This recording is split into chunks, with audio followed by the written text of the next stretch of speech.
किन रखा उन्होंने? हाँ, तो मतलब कम ही ऑफिस प्रेमाइसेस में ही कम था। ही बंदे आए होंगे, ज़्यादा तो नहीं आए होंगे। नहीं सर, क्या है, स्पेलिंग 40। बताना। MERI MERITTOS। TTOS। नो अच्छा। पेपर, हाँ। नो पेपर, ये देखिए अच्छा, Meritto formally no formally paper no paper, forms. हाँ जी, हाँ। मेरिटो।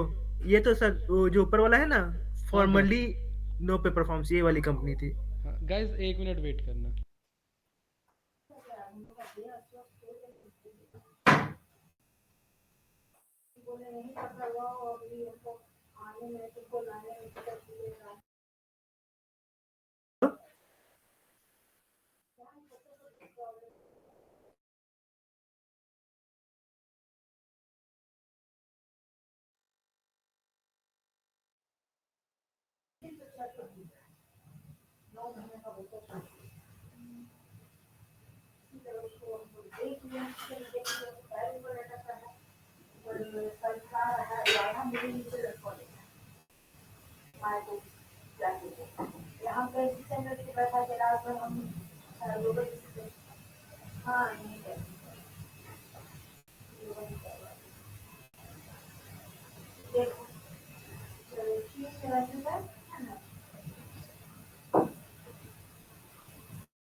हाँ जी भाई, ये वाला है ना आपका? ठीक है। ओके। जी सर। क्या सीन था भाई, क्या पूछा था इसमें, किस चीज़ के लिए अप्लाई सर कर पहले सकते हैं? पहले सर एनालिस्ट और सीनियर एनालिस्ट दोनों के लिए ओपनिंग थी, मिनिमम 1 ईयर्स ऑफ एक्सपीरियंस चाहिए। हाँ इसमें मतलब 3 तरह के क्वेश्चंस पूछे थे। पहले बेसिक MCQ क्वेश्चंस थे। हाँ। सर वार्षने का मैसेज आ रहा है, प्लीज लेट मी इन। अच्छा, वार्षिनी। भाई वार्षिनी तो कोई कैंडिडेट ही नहीं है हमारा। पता नहीं, पता नहीं कुछ और दिखा रहा होगा तो फिर। हाँ बेसिक MCQ क्वेश्चंस थे उसमें, मतलब वो MCQ क्वेश्चन जितने भी थे, हाँ हाँ। मतलब 15 क्वेश्चंस थे उसमें, जिसमें से 13 क्वेश्चन पावर BI पे थे, मतलब डैक्स पे। हम्म। और 2 क्वेश्चन लॉजिक बेस्ड था, मतलब मैथ्स बेस्ड था। आपने अप्लाई किसके लिए किया था, बिजनेस मैं एनालिस्ट के लिए, एनालिस्ट के नहीं लिए नहीं, या? Analyst analyst power BI developer. Analyst power BI developer ना, हाँ ठीक है। ओके। पावर BI पे काम करना था, एनालिस्ट की पोजीशन थी। पावर बीआई पे एनालिस्ट की पोजीशन पे काम करना था, ओके। तो क्या पूछा हाँ, था उन्होंने? उसमें मतलब 15 क्वेश्चंस थे MCQ सर। तो हम्म, उसमें से ऑलमोस्ट 13 क्वेश्चंस डैक्स से थे। क्या जैसे पूछा कि था सम उन्होंने? एक्स, हम्म सम एक्स का क्या काम है, डैक्स का फुल फॉर्म क्या है। हम्म फिर कैलेंडर ऑटो का जैसे होता है कि हम्म। अगर आपको ऑटोमेटिक टेबल वो जनरेट करना है तो ठीक आप है ठीक है, वो तो कैलेंडर। ठीक है, वो तो ठीक है। क्वेश्चंस क्या थे? फिर उसके बाद आपके सेकंड, आपका 3 पार्ट था। हम्म सेकंड पार्ट में आपका मतलब 2 टेबल बना के दिया हुआ था, टेबल 1 टेबल 2। हम्म बेसिकली उन लोग चाहते थे कि उस पे आप SQL क्वेरी लिखे, जैसे जैसे 2 टेबल था ना, तो उसमें से हम्म एक टेबल में स्टूडेंट का सारा डेटा दिया हुआ था। जॉइंट मतलब फॉर्म करना फर्स्ट था। नेम, हाँ, हम्म फर्स्ट नेम लास्ट नेम, उसने हम्म फीस पे करा है कि नहीं करा है, और हम्म स्टूडेंट ID। हम्म। ठीक है। ठीक है। सेकंड टेबल था, हम्म उसमें बस इतना लिखा हुआ था कि वो स्टूडेंट है और वो क्या मतलब किस तरह का पढ़ाई करना चाहता है। तो हम्म ज्वाइन यूज करके, दोनों को ज्वाइन करके ये दिखाना था कि जो अलग अलग जो उसने इंस्टेंसेस दिए थे कि इस तरह का करो। उस स्टूडेंट ID का नाम, उस आदमी का, स्टूडेंट का नाम बताओ। पूरा हम्म डिटेल बताओ, जो जो उस स्टूडेंट का नाम बताओ, जो जो हम्म MBA के लिए एडमिशन लेना चाहता है। और वो ऐसे ही ठीक है। मतलब 5। वेयर क्लॉज के बेसिस पे आपने उसे। ठीक है, चलिए आगे। ये बेसिकली ऐसे 5 क्वेश्चंस थे, तो मतलब ये IDE पे नहीं करना था। हम्म आपको नोट पैड में आपको कोड लिख के, फिर हम्म। उसके बाद आपको उसमें वो पेस्ट तो करना वो था। तो वो तो हो गई, वो तो मैं आपको पहले ही बोल चुका हूँ कि आपसे वो क्वेरी पूछेगा, आपको रन करने नहीं देगा। वो देखेगा हाँ कि आप कितने स्ट्रांग हो अपने पार्ट में, है ना? हाँ। क्योंकि फिर उसमें तो हम उसके हिट एंड बाद, ट्राई कर ही सकते हाँ, हैं, हाँ। फिर उसके बाद एक लास्ट क्वेश्चन था, वो था डैशबोर्ड प्रेजेंटेशन। हम्म मतलब डैशबोर्ड प्रेजेंटेशन ही, डैशबोर्ड प्रिपरेशन। तो बेसिकली एक सिंपल सा एक्सेल का टेबल था जो जिसमें डेटा जो थी बिल्कुल अनक्लीन थी। मतलब कि उसमें 6-7 कॉलम्स थे। उसमें पहला तो था कि मतलब बस सिंपल सीरियल नंबर था। सेकंड और दूसरे में दो प्रेफरेंसेस दिए थे उसमें। एक थे प्रेफरेंस 1, एक थे प्रेफरेंस 2। प्रेफरेंस 1 में ये लिखा हुआ था कि कौन सा स्टूडेंट एमबीए कर रहा है और कौन सा स्टूडेंट एमबीए विथ फार्मा कर रहा है। और प्रेफरेंस 2 में भी सेम इस तरह का दिया हुआ था डेटा। और डेटा सारा नहीं भरा हुआ था। 90 मतलब समझ लीजिए 50% डेटा एम्प्टी था। ठीक है। और उसके उसमें ये भी लिखा हुआ था कि कितने साल का उसको एक्सपीरियंस है। तो एक्सपीरियंस मंथ्स में दिया हुआ था। मतलब 26 महीने 38 महीने बिल्कुल ऐसा। ठीक है। ठीक है। तो जिसके इसमें अगर एक्सपीरियंस ना लिखा हो, मतलब नल वैल्यू हो या ब्लैंक सेल ब्लैंक वो हो रो हो, तो उसका मतलब है कि उसको एक्सपीरियंस नहीं है। उसका मतलब वो फ्रेशर है। तो आपको उसको रिप्लेस करना था। मतलब कि जीरो, मतलब अगर एक्सपीरियंस नहीं है तो मतलब 0 मंथ्स ऑफ एक्सपीरियंस हुआ ना। तो 0 मंथ्स। फिर उसी तरह मतलब और भी कॉलम्स थे, तो सब वो करना था। फिर बेसिकली उसने एक्सेल में ये डेटा दिया था। तो अच्छा, हमें आपको क्या करना। चैलेंज आपको क्या फेस हुआ, आपने क्या चैलेंज फेस चैलेंज किया? वैसा कुछ चैलेंज वैसा मुझे फेस नहीं हुआ। मुझे तो लगता है मैंने सही बनाया। एक्चुअली उसके हाँ बाद मेरा एचआर राउंड भी मतलब थोड़ा सा उसने पूछा उछा। हाँ। मुझे तो एक्सपीरियंस नहीं था। मतलब मैं पहले ही रिजेक्टेड था, लेकिन उसने मुझसे मांगा नहीं रेज्यूमे, और मैंने भी उसको रेज्यूमे के बारे में कुछ नहीं बताया था। उसने बोला टेक्निकल राउंड दे दो, तो मैंने दे दिया। तो टेक्निकल में मैं आप अगर 10 में से रेट करो तो आप कितना सॉल्व कर पाए? 10 में से रेट को सर 7 से ज्यादा नहीं हो पाया होगा, मुझे लगता है 7 या 8 हाँ, बहुत 7 भी सर। ठीक है आपका। एटलीस्ट अभी आप मेरे ख्याल से टेक्निकल फर्स्ट ही ऐसा इंटरव्यू दिया है ना आपने? मैंने ये मेरा फर्स्ट टेक्निकल इंटरव्यू था। इसके हाँ पहले एक तो और था। ठीक है, इतना एक, लेकिन मैनेजेबल वो है। एक्सेल अगर आप वो फर्स्ट मतलब वो बहुत खराब गया था। वो अगर आप एमआईएस पे दिया फर्स्ट था मैंने। हाँ फर्स्ट उसमें राउंड में मत अगर आप 7 तक मेंटेन कर पा रहे हैं तो एटलीस्ट 8-9 कर ही लेंगे आप कोई आराम भी से। क्वेश्चन ऐसा नहीं था जो समझ में नहीं आता सर। डैशबोर्ड भी वैसा सिंपल सा था। ड्रैग एंड ड्रॉप, मतलब कि जैसे दो तरह का मतलब कोर्स है। एक था एमबीए विद फार्मा और एक एमबीए विदाउट फार्मा। देखिए उन्हें ना, मैं आपको पहले भी बोल चुका हूँ, 1 घंटे में वो आपसे दुनिया जहाँ की चीज़ें तो नहीं पूछ सकते हैं।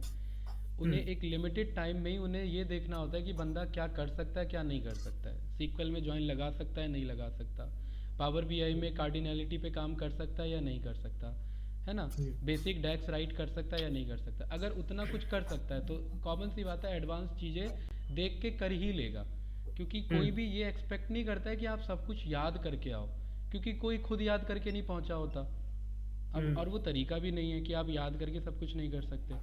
तो हर कोई आपके ना अप्रोच को देखना चाहता है कि आपका अप्रोच सर क्या मुझे है। लगता है कि एसक्यूएल में मेरा मतलब कम 2 क्वेश्चन गलत हुआ होगा कम से कम। अच्छा, एसक्यूएल में तो भाई देखो, हाँ एज अ क्यों पावर बीआई डेवलपर तो मैं बोल चुका हूँ कि आपको सीक्वल भी उतना ही वेटेज देना है जितना सर, बीआई को क्योंकि वेटेज हाँ देना है। सर सीक्वल में ऐसा नहीं है। मैं वेटेज वाली बात नहीं है असल में। हाँ मुझे आईडी पे लिखने की आदत है ना, तो आईडी में मतलब दिखाने लगता है कि एरर है कि नहीं है। हाँ हाँ। तो दिमाग काम करने लगता है कि नहीं इसको ऐसे नहीं तो इसको ऐसे लिख दो। हम्म। और अब मैं वही सोच के चला गया कि मतलब आईडी में तो पता चल ही जाता है। हम्म। अब मैंने प्लेन नोटपैड में प्लेन डेट हम्म। एसक्यूएल क्वेरी लिखी थी। ये तो कुछ नहीं है, आपको पाइथन भी कोड प्लेन नोटपैड पे लिखवा देगा। अच्छा। ठीक है।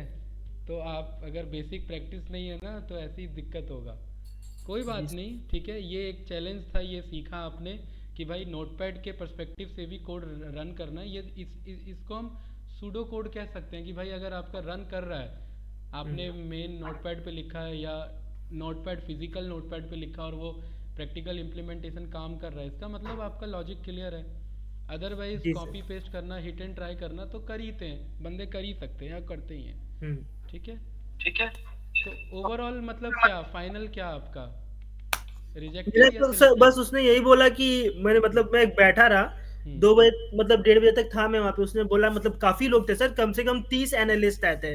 और हम्म भी पोजीशंस थी, मतलब इम्प्लीमेंटेशन स्पेशलिस्ट कुछ होता है हम्म उसकी भी ओपनिंग थी, बिजनेस एनालिस्ट की भी ओपनिंग थी, हम्म और डेटा एनालिस्ट की भी ओपनिंग थी। डेटा एनालिस्ट मतलब पावर बीआई पे एनालिसिस करना है आपको। हम्म। तो मतलब उसका यही काम था। और जैसे सर आपने बताया था ना कि एसक्यूएल पे शेड्यूल करना होता है रिफ्रेशेस, हाँ हाँ जो मतलब जो डायरेक्ट क्वेरी के थ्रू जाके फिर उसमें हम लोग रिफ्रेश करते हैं। हाँ हाँ। हाँ तो वो उसमें रिज्यूमे उसके जॉब डिस्क्रिप्शन में स्पेसिफिकली लिखा था कि आपको रिफ्रेश शेड्यूल रिफ्रेशेस आना चाहिए। मतलब कि आप उसको ऑटोमेट कर सकते हैं प्रोसेस को। ये मतलब उसका वो था, लेकिन इस पे क्वेश्चन नहीं आया एक भी। चलिए कोई नहीं। तो फाइनली उन्होंने कुछ बताया नहीं आपको? नहीं, उन्होंने मुझे बुलाया, बोला कि Aditya you are done for the day. फिर तो मैं उठ के गया, तो एचआर ही थी, तो उसने बोला, बस यही बोला कि we are extremely sorry but we will not be moving forward with your profile. Okay, कोई मैंने रीज़न फिर स्पेसिफिक बताया नहीं, राइट? चलिए नहीं। कोई नहीं, आप ट्राई करते रहिए, राइट? सेकंड ऐसे ही आप ट्राई करते रहो, ठीक है? लेकिन एटलीस्ट आप कॉल करके ना उनसे फीडबैक ज़रूर लेना, ठीक है? क्योंकि एक बार जब आप बाहर निकल आते हो ना, तो आपको फीडबैक देने में कोई इशू नहीं है उन्हें। आप उनको ये पोलाइटली ये बात बोलना कि मैम आप अगर नहीं बताएंगे कि मेरा इशू क्या है, ऐसे तो कहीं पे कुछ पता ही नहीं लगेगा मुझे, राइट? फीडबैक तो मिलना ही चाहिए, ठीक है? तो वो आपको फीडबैक बताएंगे ज़रूर, ठीक है? नहीं, मुझे सर बहुत अफसोस हो रहा है, क्योंकि मैं naukri.com पे ना 100% अवेलेबल रहता हूँ, और मैं बता रहा हूँ पूरे 1 महीने में 1 वॉक इन मिला मुझे। इसके अलावा सिर्फ रिक्रूटर के वॉक इन आ रहे हैं मेरे पास। नहीं नहीं, उसमें ऐसा नहीं है कि आप सिलेक्ट नहीं हो पाए। रीज़न ये था कि जब उनके पास सिलेक्शन के लिए क्राइटेरिया बढ़ जाएगा ना, अब 30-40 हैं, 30-40 में वो तो ये देखेंगे ना कि मल्टीपल अप्रोचेस क्या बन रहे हैं, पैकेज को उन्हें देखना है, एक्सपीरियंस को उन्हें देखना है, तो उन सारे में भी फिल्टर आउट हो जाते हैं। ये कोई रीज़न नहीं है कि आपका स्किल नहीं मैच होता है, ये ध्यान रख के चलना। आपको ये देखना होगा कि सारे सिनेरियो आपके फेवर में किस दिन जा रहे हैं, उसी दिन आप सिलेक्ट हो गए। अदरवाइज बहुत सारे रीज़न होते रिजेक्ट होने के, स्किल ही नहीं होता। कभी कभार कंपनी को इतनी अर्जेंट रिक्वायरमेंट होती है, वो भाई 10 में से 4 कर पा रहा है बंदा, बिल्कुल ले लो इसे क्योंकि अभी हमें अर्जेंट चाहिए, बाकी हम सिखा देंगे। वो देखना पड़ता है कि ऐसा सिनेरियो कब बन रहा है, कहाँ पे बन रहा है, जी ठीक है? तो वो तो एक अलग लक की बात है, आपको बस रेडी रहना है अपने एंड पे। चलिए कोई नहीं, अप्लाई करते रहिए, ठीक है? तो ओवरऑल मतलब जब आपने डैक्स लिखा या बीआई पे काम किया, तो कोई मेजर चैलेंजेस जो हमने नहीं किया हो? सर ऐसा ऐसे तो कुछ? कोई क्वेश्चन नहीं था, मतलब सर एक्चुअली मतलब ऐसा तो कोई मुझे क्वेश्चन नहीं लगा कि जैसे आपने फिल्टर रोज ये सब बता ही रखा है। सर वो ही था जो आने वाला था, और मतलब बेसिक था, मतलब जो जो जो टफर वाला है ना, टाइम इंटेलिजेंस, हाँ हाँ। वो नहीं था। वो एकदम बेसिक वाला था, सम एक्स पे था कि अच्छा, सम एक्स पे क्या होता है, ये क्या होता है, बहुत बेसिक क्वेश्चंस थे। चलिए वही। ठीक है, कोई बात नहीं। बाकी कैंडिडेट्स भाई क्या हाल है आप लोग के? तुषार वाधवा भाई स्टार्टिंग के 1-2 क्लास, उसके बाद सीधा लास्ट क्लास, ऐसा क्या हो गया भाई? सर एग्जाम आ गए थे बहुत, मतलब टाइम उसमें चला गया सारा। अच्छा, बताया नहीं यार आपने, मेरे को तो लगा गायब। नहीं नहीं सर, मैंने आपको मैसेज करा था, अच्छा, आपने हो ओके सकता है भी मेरे भेजा माइंड से होगा। उतर गया हो, ठीक है? क्योंकि बहुत सारे बैचेस रहते हैं, याद नहीं रहा होगा मुझे, ठीक है? मुकुल। हाँ जी, मैंने आपको इनबॉक्स में भेजा। हाँ, बताओ भाई। Hello, good evening sir. हाँ जी, वेरी गुड इवनिंग। हाँ सर। बताइए भाई, अप्लाई कर अ, रहे हैं कहीं पे? हाँ, या हाँ फिर सर, कुछ अप्लाई तो मतलब कल रखा है, मतलब बट वो है मेरा थोड़ा ब्लाइंडली थोड़ा चल रहा है अभी, क्या कि चल रहा जो है? दिखा डेट लाइटली चल रहा है? ब्लाइंडली ब्लाइंडली ब्लाइंडली क्या खेल रहे हो भाई? मतलब कि जो भी दिखा अप्लाई कर दिया, वो तो बाद में देखेंगे, क्योंकि थोड़ा टाइम का थोड़ा शॉर्टेज रहती है हाँ, पूरा ठीक है, वीकडेज वगैरह में, तो राइट, हम ठीक है। जो कुछ भी था मिला आपका? अप्लाई कर दिया, अब जो होगा सो देखा जाएगा, तो ऐसा चल रहा है अभी हम्म। मेरा थोड़ा। नहीं भाई, अभी ये फोर ग्रांटेड अप्रोच मत रखो, जो होगा सो देखा जाएगा, नहीं, जो होगा सो मैं जो चाहूँगा वही होगा, ये अप्रोच पे लेके चलो। नहीं सर, फिर हाँ, उसमें पूरा फिर देखो, मतलब एंट्री लेवल में भी आते हैं ना, नहीं, तो कभी कभी एंट्री उसमें लेवल भी के लिए क्यों एक्सपीरियंस इतना मांग लेते टेंशन हैं। लोगे? हाँ, एंट्री लेवल का मत लो, एंट्री के लिए तो आप बोलो कि मैं ओवर क्वालिफाइड हूँ, अच्छा ठीक है? अच्छा अच्छा। हाँ, अब इतना सब कुछ सीख के एंट्री लेवल पे नहीं, मतलब आप इंटरव्यू दे सकते हो, लेकिन डेटा एंट्री लेवल पे थोड़ा ना जाना है आप लोग को। हाँ, इंटर्न लेवल हम्म पे जा सकते हो। देखो, डेजिग्नेशन मैटर करता है, और प्लस ये मैटर करता है कि आपको काम क्या मिल रहा है। आपको डेटा एनालिस्ट का डेजिग्नेशन दे दिया, और आपको हम्म काम अगर डेटा एंट्री का करा रहे हैं, तो आपको क्या अच्छा हम्म लगेगा, आप बताओ हम्म। भाई? तो डेजिग्नेशन। हाँ ऐसे ही तो सर हायरिंग अभी आई थी टेक विद्या की, हाँ हाँ। कि उसमें भी शायद मेरे ख्याल से एक्सेल पे ही लिंक्डइन से डेटा लिया, एक्सेल पे नोट करवा रहे थे, और दो तीन लोग प्लेस भी हुए। तो मैंने उनसे पूछा, तो मतलब पैकेज वैकेज भी कुछ ज़्यादा था नहीं, कि देखो, सच के होता क्या है ना कि कुछ था अगर आपको ये अप्रोच देखना पड़ेगा कि कंपनी किस चीज़ की है, कंपनी का क्या खुद का फ्यूचर विजन है।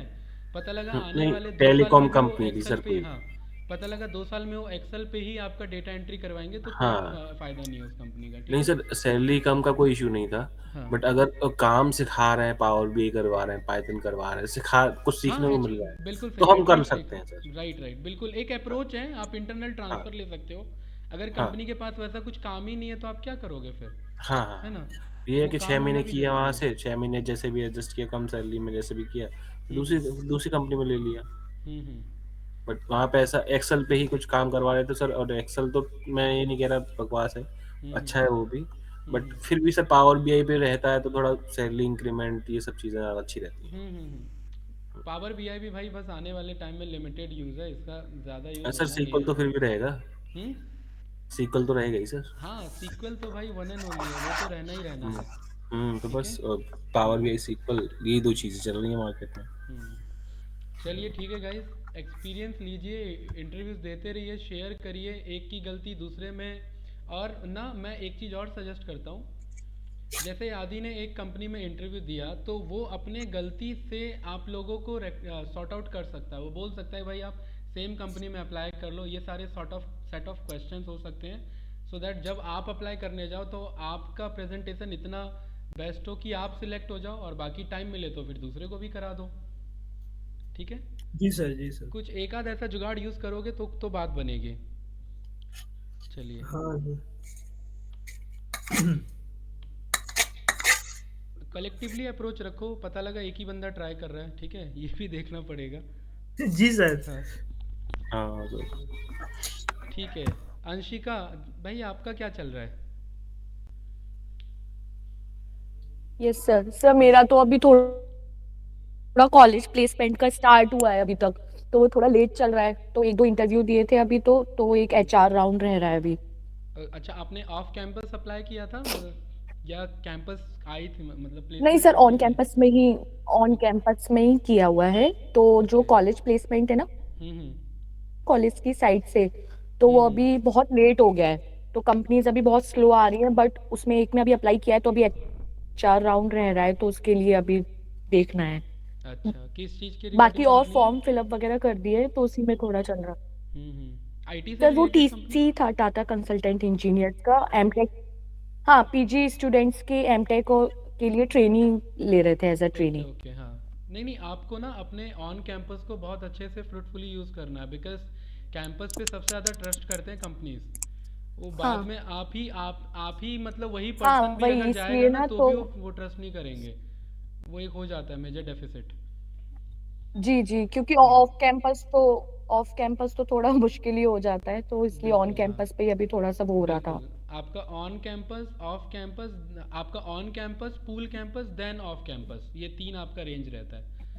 तो अगर ऑन कैंपस है तो सबसे बेस्ट है, अदरवाइज पूल कैंपस हाँ पे ट्राई करो जिसमें मल्टीपल कॉलेजेस ट्राई करते हैं, और ऑफ कैंपस तो लास्ट ही ऑप्शन बचता है अप्लाई करने का, हाँ हाँ ठीक है। चलिए। हाँ वही। बट सर हम्म इधर टेक विद्या की साइड से कोई वो नहीं आता, लाइक अभी कोई स्टार्टिंग ही कंपनी का ही नहीं हो रहा अभी तक।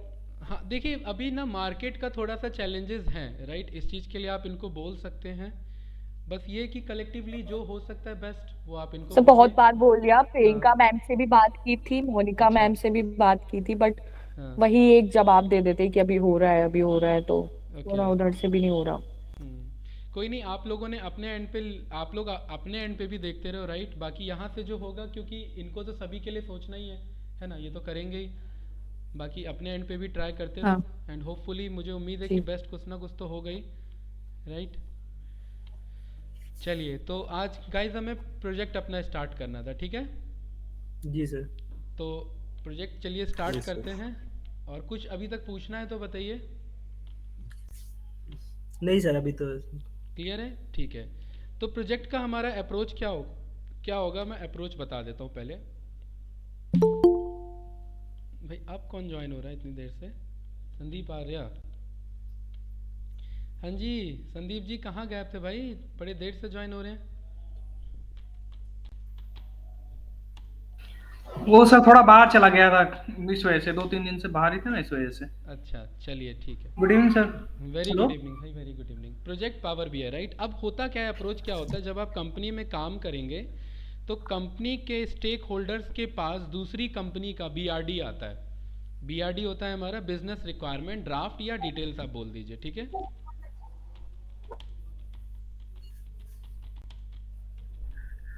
राइट, या तो आप ड्राफ्ट या फिर डिटेल्स।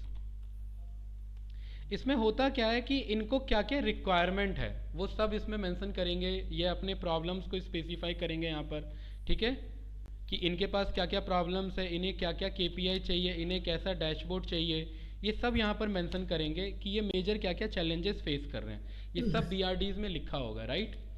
ये BRD जाता है आपके कंपनी के बिजनेस एनालिस्ट के पास। बिजनेस एनालिस्ट जिससे एक हॉलिस्टिक आइडिया होता है कि कैसे BRDs को रीड करते हैं एंड कैसे टेक्निकल टीम के साथ इससे आप कोलैबोरेट कर पाएँ टेक्निकल टीम के साथ, राइट। टेक्निकल टीम के बैकएंड में कौन बैठे होते हैं आपके? सर डेवलपर्स बैठे होते हैं, ठीक है ना, डेवलपर्स आपके बैठे होते हैं। पावर BI डेवलपर्स हो सकते हैं आपके, राइट। आपके DA हो सकते हैं, और इनफैक्ट कभी कभार बिजनेस एनालिस्ट खुद भी हो जाता है टेक्निकल टीम का पार्ट, राइट।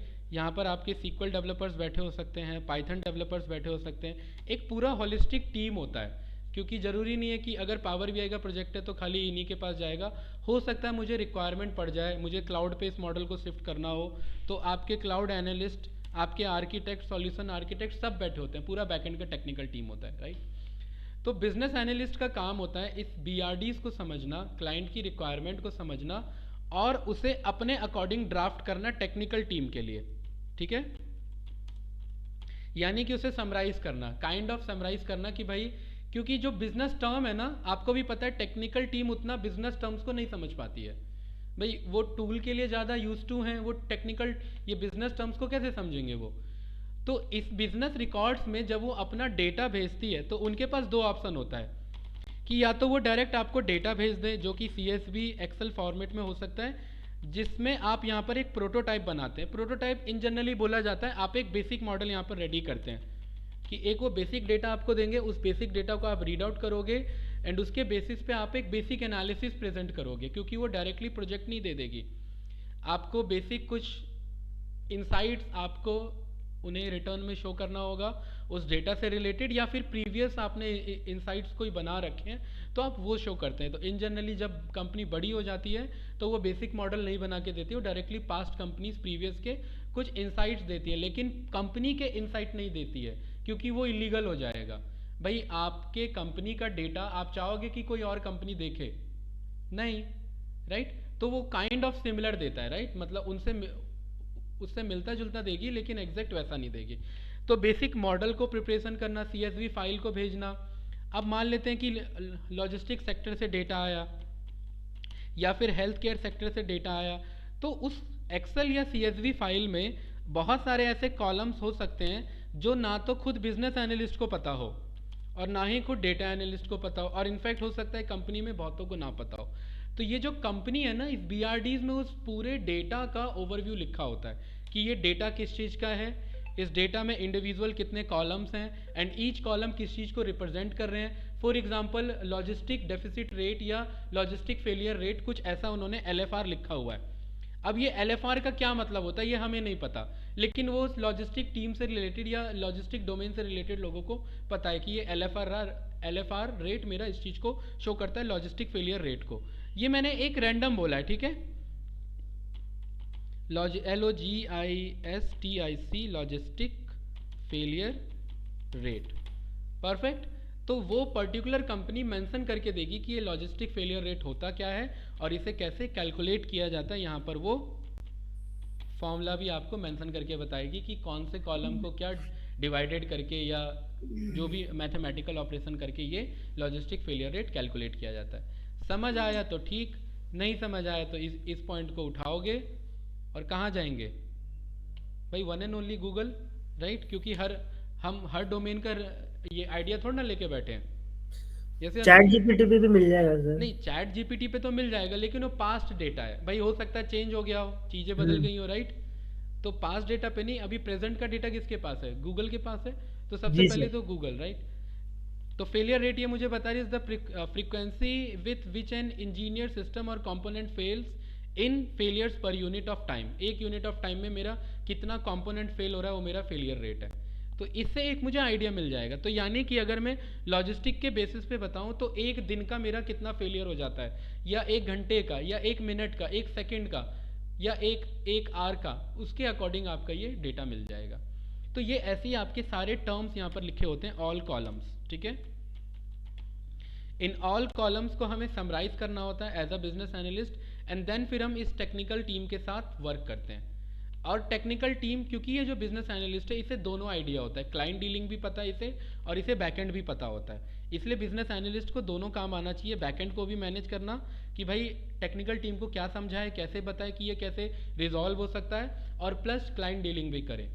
तो कभी कभार बिजनेस एनालिस्ट खुद भी बैकएंड संभाल लेता है और कभी कभार वो फ्रंट एंड पे डील करता है क्लाइंट के साथ, या फिर बैकएंड के साथ टेक्निकल टीम के साथ मिलके काम करता है। अब यहाँ पर ये बनाएंगे FRD, टेक्निकल टीम बनाएगी एक FRD। FRD का मतलब होता है कि हम क्या क्या फंक्शंस इसमें दे सकते हैं, इन्होंने जो मांगा वो हम क्या क्या रिटर्न कर सकते हैं। Functional FUNCTION functional requirements, draft या डिटेल।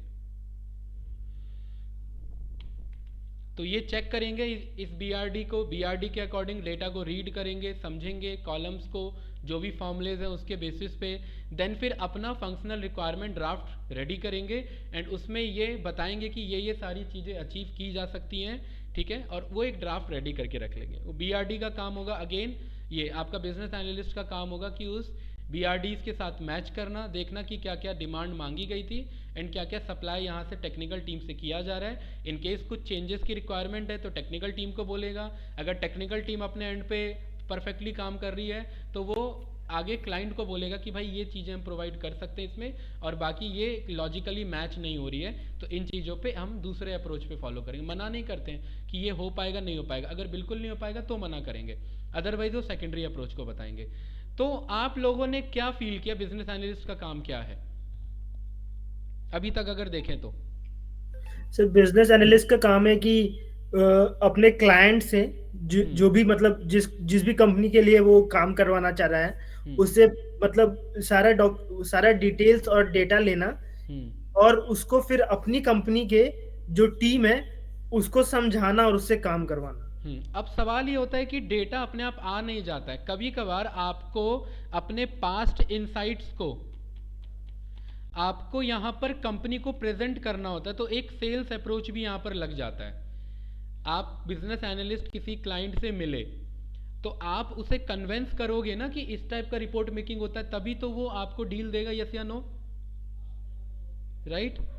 तो ये एक थोड़ा सा ना आपका प्रेजेंटेबल अप्रोच यहाँ पे रखना पड़ता है।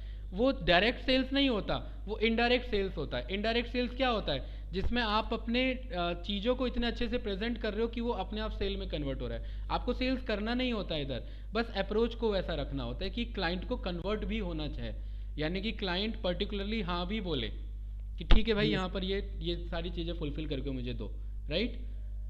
तो कभी कभार क्या होता है कि ये तो वो कंपनी हो गई जो आपका सर्विस बेस्ड काम कर रही है। सर्विस बेस्ड का मतलब कि कोई थर्ड कंपनी आई, थर्ड कंपनी जैसे यहाँ पर कोई आपकी कंपनी थी तरुण इंफ्रास्ट्रक्चर प्राइवेट लिमिटेड, राइट। जी सर। तरुण इंफ्रास्ट्रक्चर प्राइवेट लिमिटेड ने क्या किया कि भाई ये यहाँ पर ये जो आपकी कंपनी है, आपने बोल दिया कि B&A एनालिटिक्स कंपनी, ये आपकी कंपनी का नाम है, ठीक है, B&A एनालिटिक्स प्राइवेट लिमिटेड। अब आपने इस कंपनी को अप्रोच किया, कंपनी ने अपने प्रॉब्लम्स को भेजा, आपने उस क्लाइंट को डील को क्लोज किया। बिजनेस एनालिस्ट से पहले सेल्स वाले मार्केटिंग टीम वाले होते हैं, वो उस डील को क्लोज करेंगे, लेकिन बिजनेस एनालिस्ट का काम भी क्लाइंट डीलिंग से रहेगा, अप्रोच क्योंकि डायरेक्टली वो वही करेगा। एंड देन उसके बाद एज अ B&A एनालिटिक्स बाकी का प्रोसेस आप जानते हैं। ये तो तब हुआ कि B&A एनालिटिक्स किसी थर्ड कंपनी के लिए काम कर रही है। लेकिन कभी कभार क्या होता है कि आप अब ये तरुण इंफ्रास्ट्रक्चर प्राइवेट लिमिटेड ने कहा कि भाई मुझे खुद ही BA की टीम बनानी है, बिजनेस एनालिस्ट की टीम बनानी है जो कि इन हाउस रिपोर्ट मेकिंग करे। क्या करेगा इस in house report making? In house report making में क्या होगा सर, खुद हाँ तरुण मतलब की तरुण खुद ही का प्रोजेक्ट खुद ही के लिए बनाना और खुद ही कंज्यूम करना, मतलब एनालिसिस खुद का खुद ही के लिए करना, किसी दूसरे के लिए नहीं करना। भाई हमारे ही अपने ही डेटा को रीड करो और अपने ही डेटा के बेसिस पे मुझे इंसाइट्स जनरेट करो, राइट, यस या नो? ठीक है। तो अब होता क्या है, एक यहाँ पर आप लोगों ने बहुत फेमस कंपनी का नाम सुना होगा, बीपीओ कंपनी है आयनाइजर, राइट? हाँ आई थिंक ये नाम, आयोनाइजर है सर, आई ये यही है ये एनर्जाइजर ही है। नहीं, ये तो अलग है, ये तो अलग कंपनी है। IONIZI हाँ, IO NI N के बाद NIZER। आयोनाइजर आ गया सर। नहीं यार, ये कंपनी नहीं है।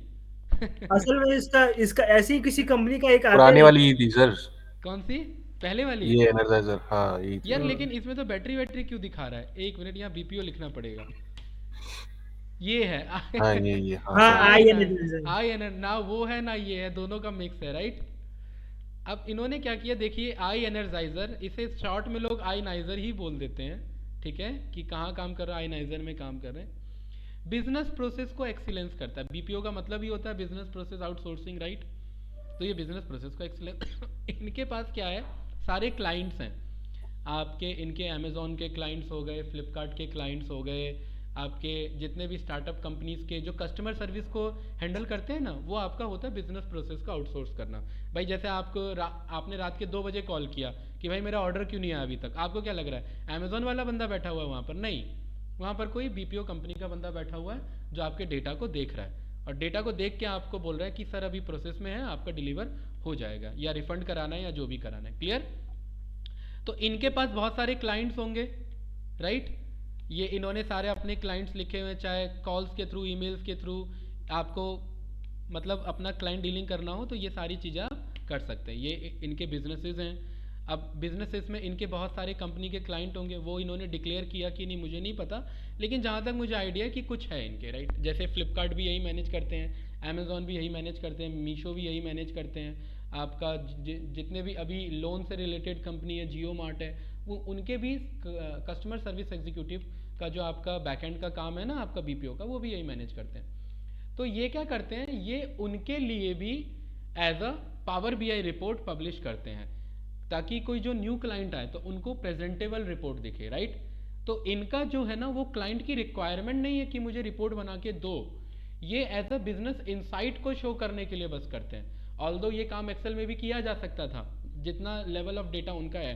भाई कॉलिंग से ही तो रिलेटेड डेटा है ना आपका, कितना चैट हुआ, कितना टॉक टाइम हुआ, आपका कितना आइडियल टाइम था, आपने कितना टोटल जो है मतलब आपने मतलब क्लाइंट के साथ कनेक्ट किया, जो भी कस्टमर्स हैं, यस या नो? वीकली बेसिस पे यही होगा, उनका एनालिसिस कितना होगा, बहुत लिमिटेड एनालिसिस है, तो उनका डैशबोर्ड भी इन्हीं के बेसिस पे बनेगा।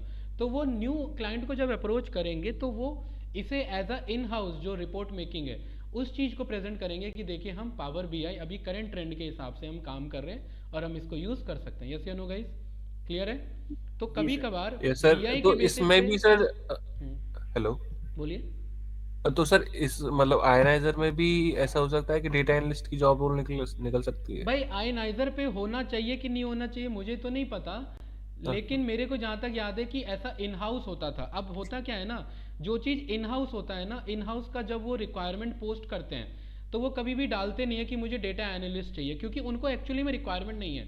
वो बस किसके लिए कर रहे हैं, वो अपने लिए कर रहे हैं। भाई मैंने ये जो मैंने डिश बनाई है ये अपने लिए बनाई है, इसे मैं ही कंज्यूम करूँगा।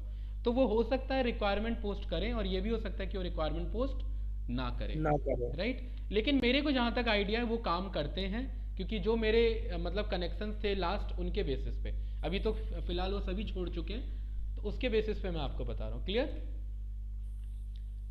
राइट। तो इस तरीके से आप Yes, sir. इन हाउस भी काम कर सकते हैं क्लाइंट के लिए, इन हाउस काम कर सकते हैं अपने लिए, और एक्चुअली में जो आप काम करते हैं जो as a actual power BI developer की रिक्वायरमेंट है वो क्या, एज अ सर्विस देना।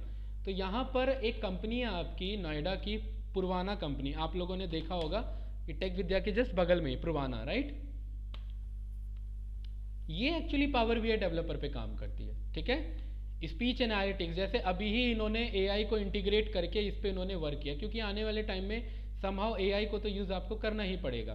तो यहाँ पर आप जाएंगे, यहाँ इनके सॉल्यूशंस पे आते हैं और सॉल्यूशंस में इनका देखिए क्लाइंट से लेकर के सब कुछ इन्होंने दे रखा है कि भाई ये स्पीच एनालिटिक्स से लेकर के आपका सारा चीज़ रिया या आपका बीआई प्लेटफॉर्म से रिलेटेड इनके कुछ प्रोडक्ट्स पे आ जाते हैं। और प्रोडक्ट्स में इन्होंने वेबसाइट बदल दिया है, इन्होंने पहला कुछ और था अब कुछ और है। Affordable, reliable, about us, context us, resources, blog, case studies को देखते हैं जरा। तो ये प्रॉपर ये बीआई लेवल की कंपनी है, राइट। ये इनके क्लाइंट्स है कुछ, जैसे स्कॉट एंड एसोसिएट, इनका आप चेक करेंगे, ये एक लॉ फर्म है। और लॉ फर्म पे इन्होंने क्या किया होगा कि इन्होंने ओवरव्यू यहाँ बता रखा, और ये चैलेंजेस थे इनके लिए। क्या चैलेंजेस है देखिएगा, ये लिखा होता है। ये जो पर्टिकुलरली मैं इस कंपनी का भी इसलिए बता पा रहा हूँ बिकॉज मेरा फ्रेंड काम करता था इसमें पुरवाना में as a BI developer, right. जी सर। तो इस वाले प्रोजेक्ट पे उसी ने काम किया हुआ है, स्कॉट एंड एसोसिएट वाले में। तो ऐसा लिखा हुआ आता है कि अगर आप बात करेंगे तो ये जो मैं बता रहा ना वो बीआरडी में मेंशन करेगा, तो ये चैलेंजेस लिखे आते हैं। क्या चैलेंजेस था गाइस, कोई एक बंदा समराइज करे जरा, बताओ अभी कौन बताएगा, कोई एक बंदा नाम बता दो, मैं उसी से पूछूंगा।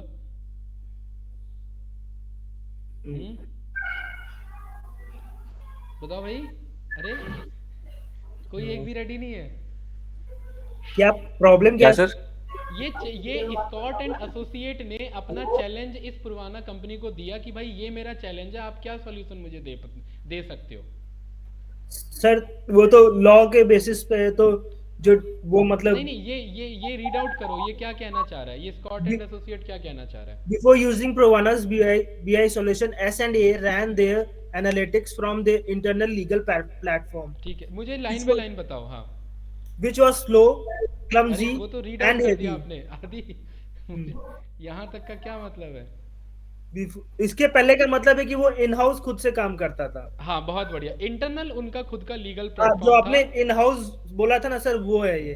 नहीं अभी देखो, अभी रीड आउट करो, मैं बताऊंगा ये क्या है। यहाँ पर ये इन्होंने अभी जब बिजनेस सॉल्यूशन को ऑप्ट नहीं किया तो ये जो उसके आपका पहले ये स्कॉट- खुद से एनालाइज करते थे इन हाउस। बिल्कुल, ये जो S&A है, ये S&A कंपनी का नाम है, स्कॉट एंड एसोसिएट, राइट।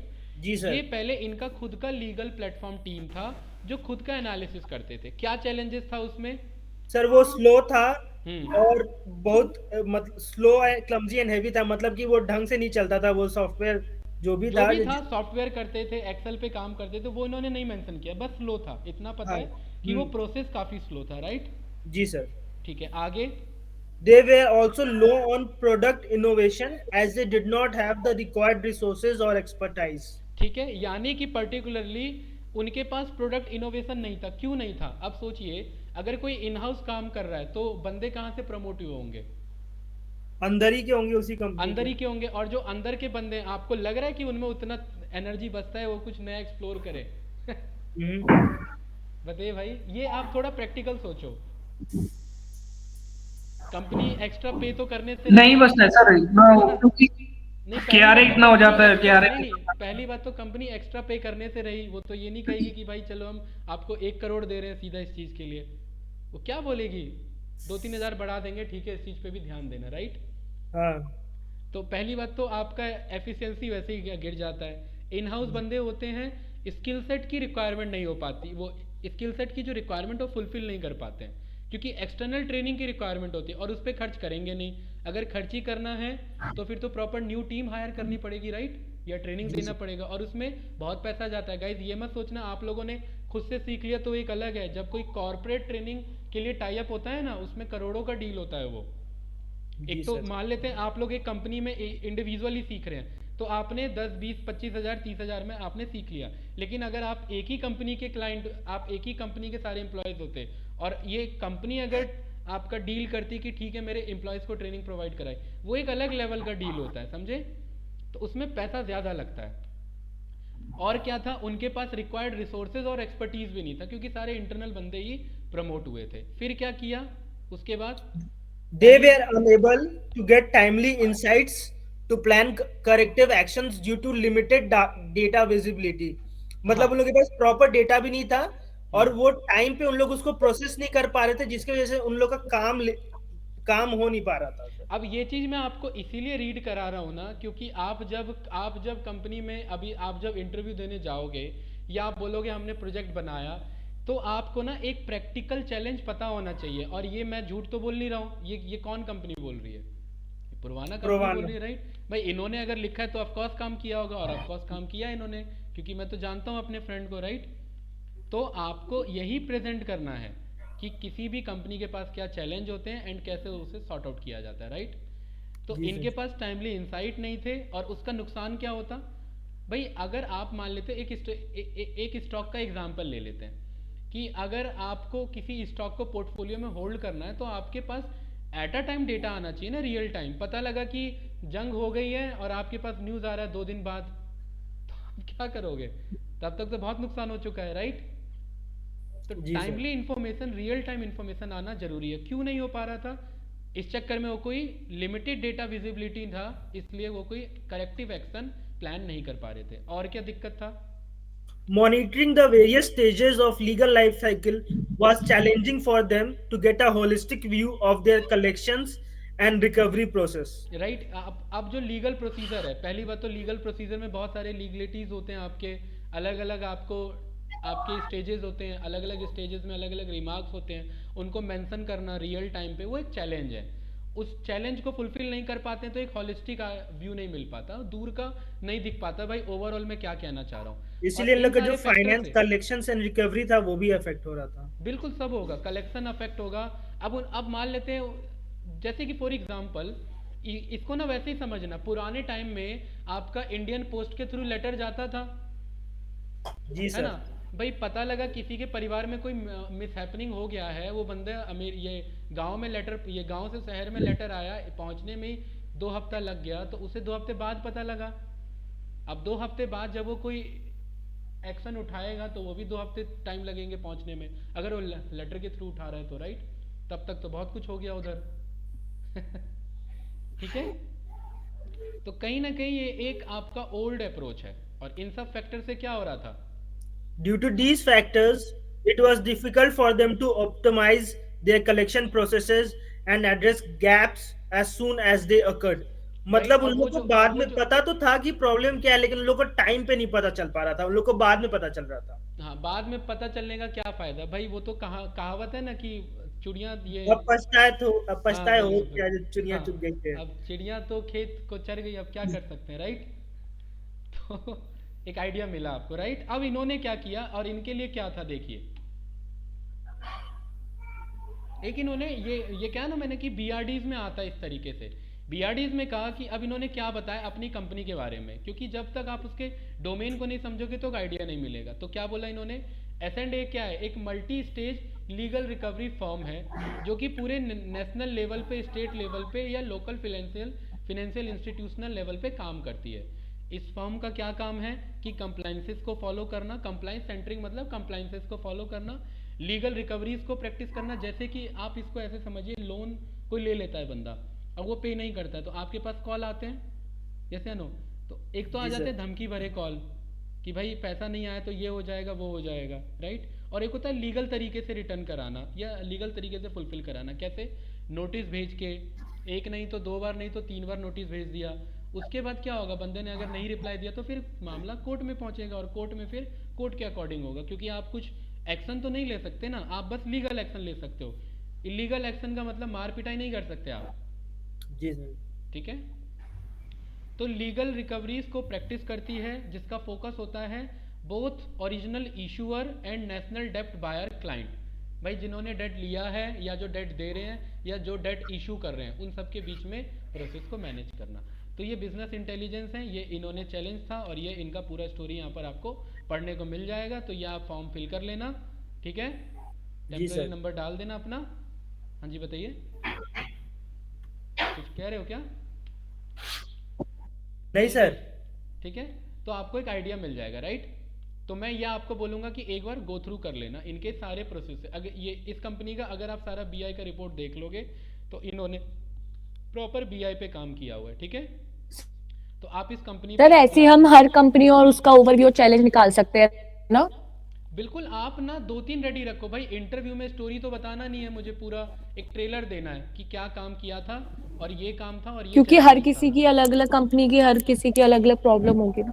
हाँ, आप ये मत बोलिए कि मैंने पुरवाना में स्कॉट एंड एसोसिएट में काम किया था। आप बोलिए कि फॉर एग्जांपल मैं स्कॉट एंड एसोसिएट का एक आपको एग्जांपल देता हूँ कि उस कंपनी ने क्या चैलेंजेस फेस किया एंड उसे बीआई के हेल्प से कैसे ओवर ये आपने रिजॉल्व किया। मतलब आपने, मतलब आपने नहीं, कैसे रिजॉल्व किया जा सकता है, राइट? क्योंकि ये इंटरनल डेटा होता है, अब वो डेटा तो लीक नहीं करवा सकते ना, ओके सर। राइट? तो यहाँ पर देखिए ये बीआई रिपोर्ट मेकिंग है कि नहीं, इन्होंने ये रहा, ये प्रॉपर वही है आपका गाइस, यस या नो? चाहे जी आपका सर। ये स्टैंडर्ड रिपोर्टिंग, ये आपका स्टैंडर्डाइज रिपोर्टिंग हो या फिर इंटेलिजेंट फोरकास्टिंग हो जिसमें एआई का यूज़ किया हुआ है, ये हमने किया है कि नहीं किया है? ये वाला, ये टाइम सीरीज वाला दिखा रहे हैं ना वही, ये आपका जी सर। देखिए डोनट चार्ट का आपका यूज़ किया हुआ है सनबस्ट के बेसिस पे, ये आपके रिपोर्ट्स बनाए। कस्टमाइज डैशबोर्ड में आपको बेसिक तरीके से, ये थोड़ा सा एडवांस लेवल पे किया जाता है, अलग अलग लेवल पे आप यहाँ पर थोड़ा डायनामिक्स यूज़ करते हैं, उस लेवल से आप एक गेट मोर विजुअल्स के थ्रू आप सारे विजुअल्स मंगाते हैं, या खुद इमेजेस का यूज़ करके केपीआईज का यूज़ करके ये सब फुलफिल कर सकते हैं। कस्टमाइज सीमलेस इंटीग्रेशन कि भाई अलग अलग रिसोर्सेज से डेटा, ये देख रहे हैं ये क्या कर रखा है इन्होंने, बताइए क्या है ज़रा, ये कोई बताइए हमने किया हुआ ये चीज़, ये किस चीज़ का इमेज है गाइस? सर ये फिल्टर फिल्टर लगाया हुआ है उस टेबल के कहाँ बगल लगाया हुआ में। है आदि, याद करिए क्या चीज़ है ये, क्या हमने रो लेवल सिक्योरिटी नहीं पढ़ा था क्या? अच्छा हाँ। यस या नो? जी सर।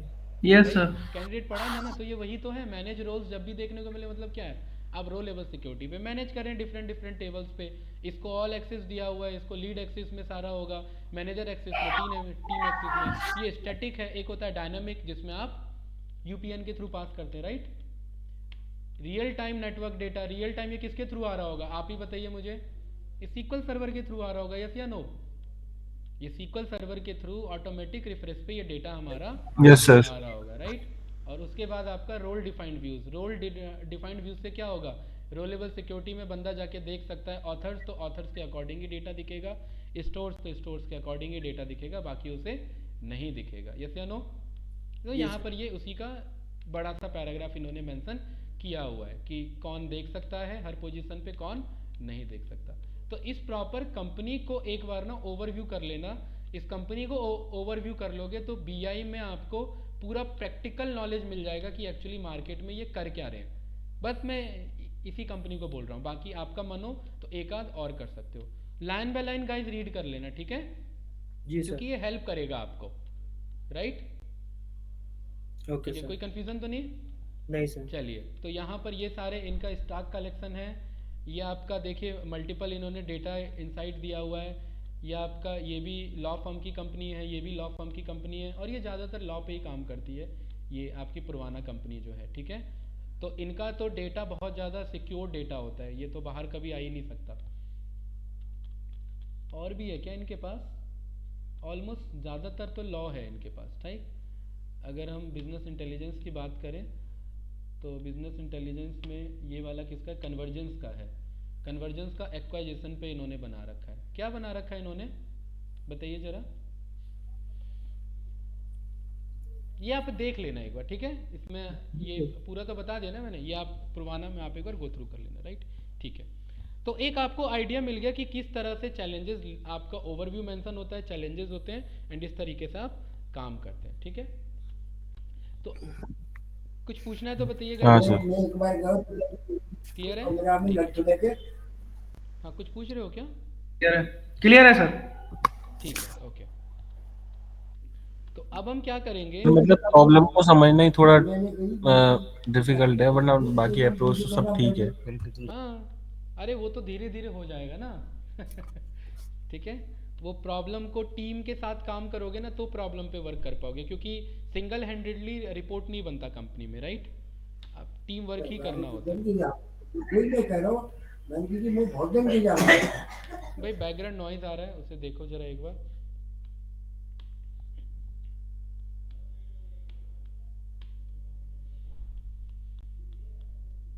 अभी तो बहुत कुछ तो इंटरव्यू में नहीं पूछा आदि आपसे, बहुत कुछ पूछा जा सकता था पावर बीआई पे, राइट? उतना टाइम नहीं हाँ होगा सर, तो नहीं पूछा उसने। मुझे लग रहा है कि अभी मतलब फर्स्ट शुरू में ही छुट्टी कर दिया, क्योंकि सर बहुत लोग थे वहाँ पे, बहुत ज्यादा लोग थे हाँ, और थोड़ा मतलब। सा वो ना वो भी हो जाते हैं भाई, फटीग भी हो जाता है। वो 30 बंदों से 40 बंदों से क्या पूछेंगे एक ही क्वेश्चन, है ना? सर ऑलमोस्ट 50 बंदे थे, जिसमें से 20 बंदे दूसरे स्ट्रीम से थे, मतलब इम्प्लीमेंटेशन स्पेशलिस्ट और हाँ। Business analyst. और हमारी जो थी वो जी थी जो हमारी पावर बीआई वाली, उसमें हम्म। से इतने लोग थे कि पूरा उसका कॉन्फ्रेंस रूम भर गया था, और 4-5 लोग उसके बाहर खड़े थे, जबकि एक साइड 10 कुर्सी थी मेरे हिसाब से। 10 कुर्सी राइट। एक तरफ थी मेरे हिसाब से, और हम्म। टोटल तो 20 उसी में हो गए सर, 10 बाहर जो थे, तो इसीलिए मैं 30 बोल रहा हूँ। मतलब मैंने काउंट नहीं करा, मुझे पता है, ऐसा मैं अजम्पशन लेके चल रहा हूँ। चलिए कोई बात नहीं, ठीक है। तो एक ये हमारा डैशबोर्ड है जो अभी जस्ट एक बैच मेरा कंप्लीट हुआ था 11 to 12 वाला पावर बीआई का, ठीक है।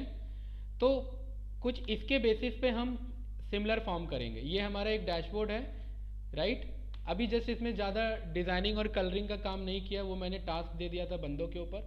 तो हमने 4 पेजेस बनाए इसमें गाइस। एक तो डैशबोर्ड बनाया है, एक हमने वर्स्ट एंड बेस्ट का बनाया है, एक हमने टाइम सीरीज एनालिसिस किया है, और एक हमने ट्री एनालिसिस एआई एनालिसिस किया हुआ है। क्लियर? कोई कंफ्यूजन इसमें बताइए?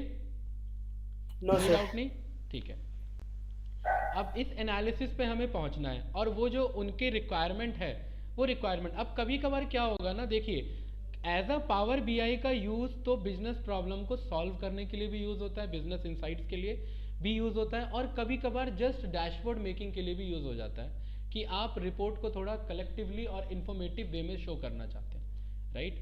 वो बहुत सारे अप्रोचेस आपके हो सकते हैं। तो होता क्या है कि जब आपके सामने ये रिपोर्ट्स, ये जब आप डैशबोर्ड ऐसा बनाओगे तो कंपनी आपको डेटा देगी। तो ऐसे ही मैं डेटा आप लोगों के भेज देता हूँ। क्या मैंने पिज़्ज़ा सेल्स का कभी डेटा भेजा हुआ था आप लोग को? भाई ये वार्सने कौन है? नहीं अभी तो सर। नहीं सर। ये वार्सने कौन है भाई? आप में से है क्या कोई? सर मैं अच्छा अंशिका। अच्छा, आप ही है, ओके। ये आपका नंबर नहीं है क्या? मतलब अब अंशिका वार्सने गुप्ता आपका ये नेम है पूरा? चलिए ठीक है, यस सर, मैं ही हूँ। ओके। सो यहाँ पर मैं पिज़्ज़ा सेल्स का डेटा आप लोग को भेज देता हूँ, और हम 50-50% काम करेंगे। यानी 50% काम हमारा सीक्वल पे होगा, माईएसक्यूएल पे या एसक्यूएल सर्वर पे, जो आपका कंफर्टेबल हो यूज़ कर लेना। और जहाँ तक मुझे लग रहा है कि आप लोगों ने माईएसक्यूएल पे काम किया ही हुआ है, तो एसक्यूएल सर्वर को हम यूज़ कर लेंगे। और मैं डेटा पहले भेज देता हूँ, ठीक है। यहाँ पर पिज़्ज़ा सेल्स CSV। चलिए ये डेटा सेट आ जाएगा। अब इस डेटा सेट को गाइस ओपन कर लो, और ओपन करके ज़रा समझो कि क्या है इस डेटा सेट में, ठीक है। तो जब आप ओपन करेंगे तो आप यहाँ पर पाएंगे कि यहाँ पिज़्ज़ा आईडी दे रखा है, ऑर्डर आईडी दे रखा है, कि पर्टिकुलरली ये पिज़्ज़ा आईडी किसी पिज़्ज़ा के आईडी को शो नहीं कर रहा है, ये kind of sequence serial number को शो कर रहा है, प्राइमरी की को, राइट। तो इसे आप इग्नोर कर सकते हैं। क्वांटिटी है, ऑर्डर टाइम है, ऑर्डर डेट है, ऑर्डर डेट, ऑर्डर टाइम, एक यूनिट का प्राइस कितना है, टोटल प्राइस कितना हुआ, कौन सा पिज़्ज़ा ऑर्डर किया था, पिज़्ज़ा का कैटेगरी क्या था, पिज़्ज़ा में इंग्रेडिएंट्स क्या क्या थे, एंड पिज़्ज़ा का नेम क्या था। So as a business analyst, अगर आपको बोला जाए कि भाई ये डेटा है, इस डेटा के बेस पे क्या क्या इन्फॉर्मेशन निकाली जा सकती है, बताइए क्या क्या इन्फॉर्मेशन मैं यहाँ पे पूछ सकता हूँ कैंडिडेट्स? सर सबसे पहले देख सकते हैं कि कितनी आईडी पे, किस आईडी पे कितना पिज्जा जा रहा है, सेल हो रहा है, देखिए संदीप जी, ये जो कितना आईडी है ऑर्डर ना, ये जनरेट हो एक रहा है। काइंड ऑफ सीरियल नंबर है बस। तो आईडी का मैंने अभी बोला ना, कोई यूज़ नहीं है फिलहाल, राइट। आईडी को इग्नोर करो, ठीक है, इसे हटा दो। बाकी बताओ इसका, पिज़्ज़ा आईडी को हटा दो। हाँ बाकी सर ऑर्डर ऑर्डर से पता लग जाएगा कि कौन से ऑर्डर से पता लगेगा कि किस पिज्जा का कितना ऑर्डर आ रहा है, कितना जनरेट हो रहा है ऑर्डर, और विच डेट में, जो डेट पर्टिकुलर डेट में, सपोज एक दिन में 10 आ रहे हैं एक सेम पिज्जा के, 10 ऑर्डर आ रहे हैं, ये भी हम लोग इसमें पता कर सकते हैं। और किस किस टाइम पे आ रहे हैं वो भी हम लोग देख सकते हैं उसमें, मतलब इवनिंग टाइम में ज्यादा आ रहे हैं या फिर मॉर्निंग में ज्यादा मतलब ऑर्डर आ रहे हैं, ये सब हम लोग इसमें देख सकते हैं। और टोटल सेल देख सकते हैं कि टोटल सेल में मिनिमम कॉस्ट के कितने पिज्जा आ रहे हैं, मीडियम कॉस्ट के कितने पिज्जा आ रहे हैं, और हाई जो हमारे कॉस्ट है उसके कितने पिज्जा के बिल्कुल ऑर्डर हमारे बिल्कुल। पास अच्छा आ रहे बाकी हैं। बाकी कैंडिडेट्स का क्या व्यू है? चलो इन्होंने तो ठीक बताया, आप लोग बताइए अपने अकॉर्डिंग। मुकुल,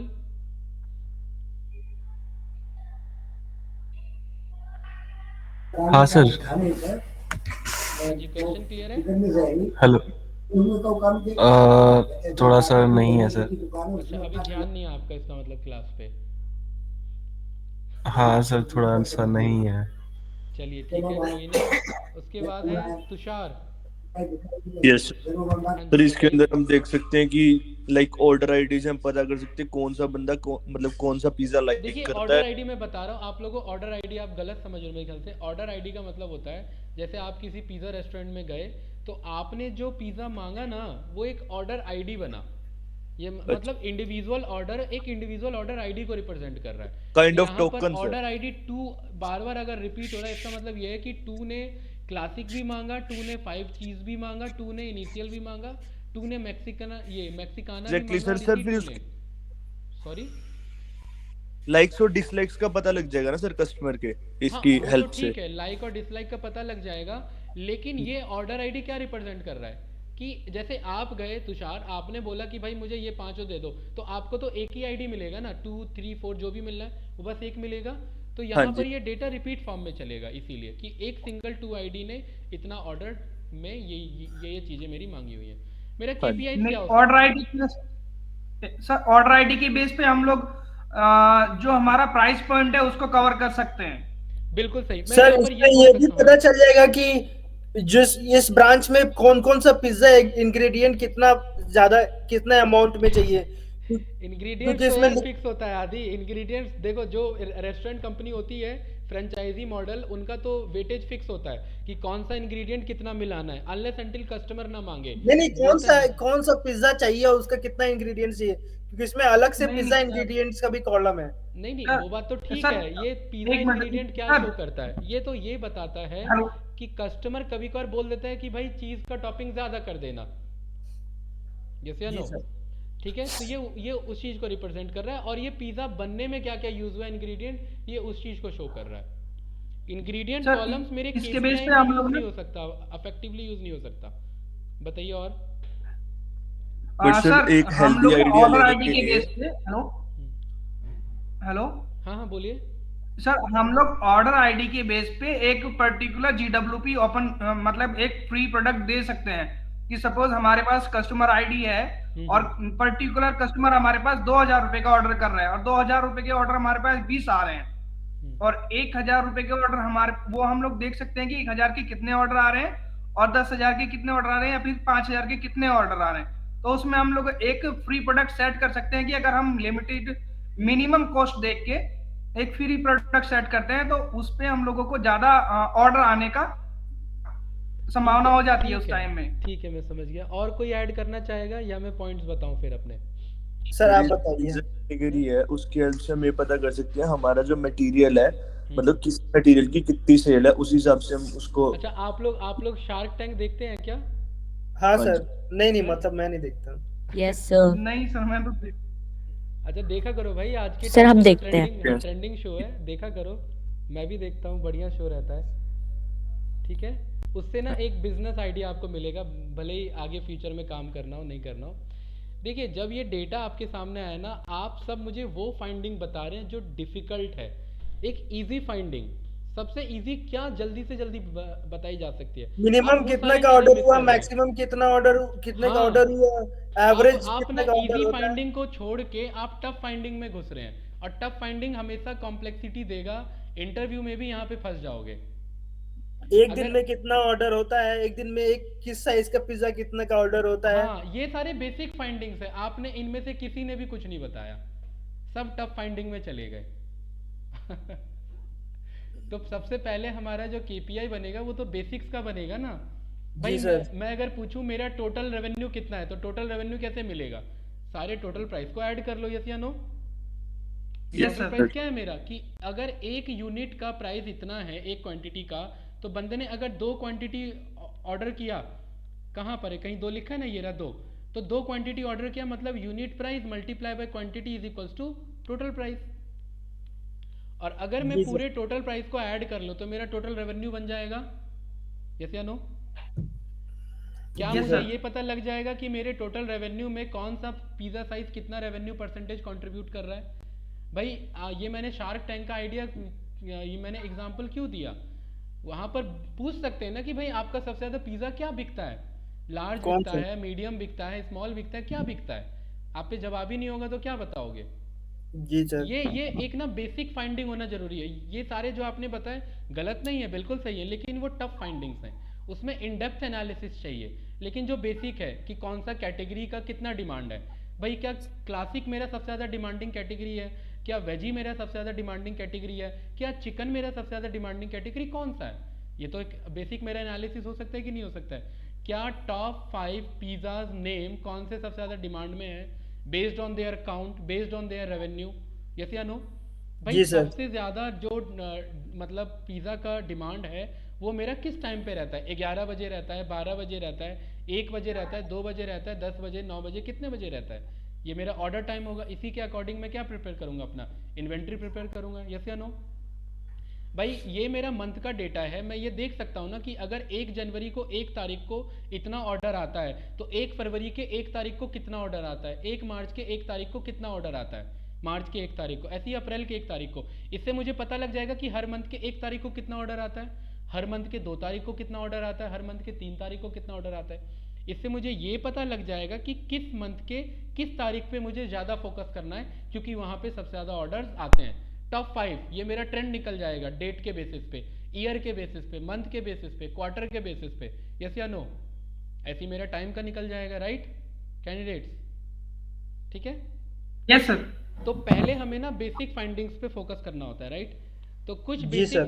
फाइंडिंग्स के केपीआई मैं आपको भेज देता हूँ कि इस डेटा सेट से, ये सारे ब्रेनस्टॉर्मिंग से ही निकलवाए गए हैं, तो मैं पहले भेज देता हूँ आपका केपीआई 11 से 12, और ये रहा, ठीक है। अब इसको जरा पढ़िए और बताइए कि इसमें से कौन सा समझ नहीं आया।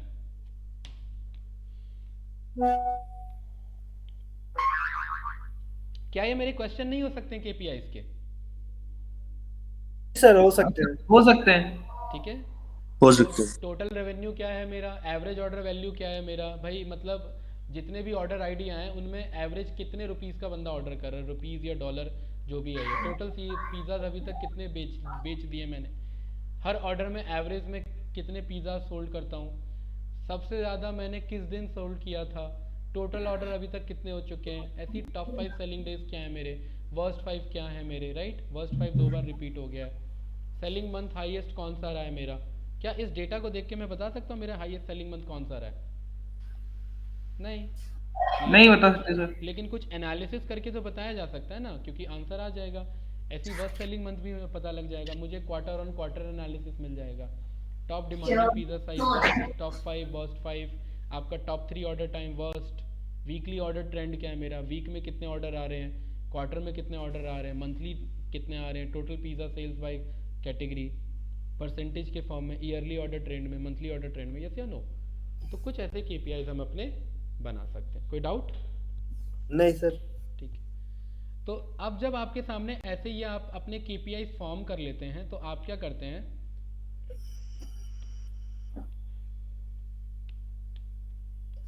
भाई क्या पूछा हुआ है sir, did you upload videos of this week?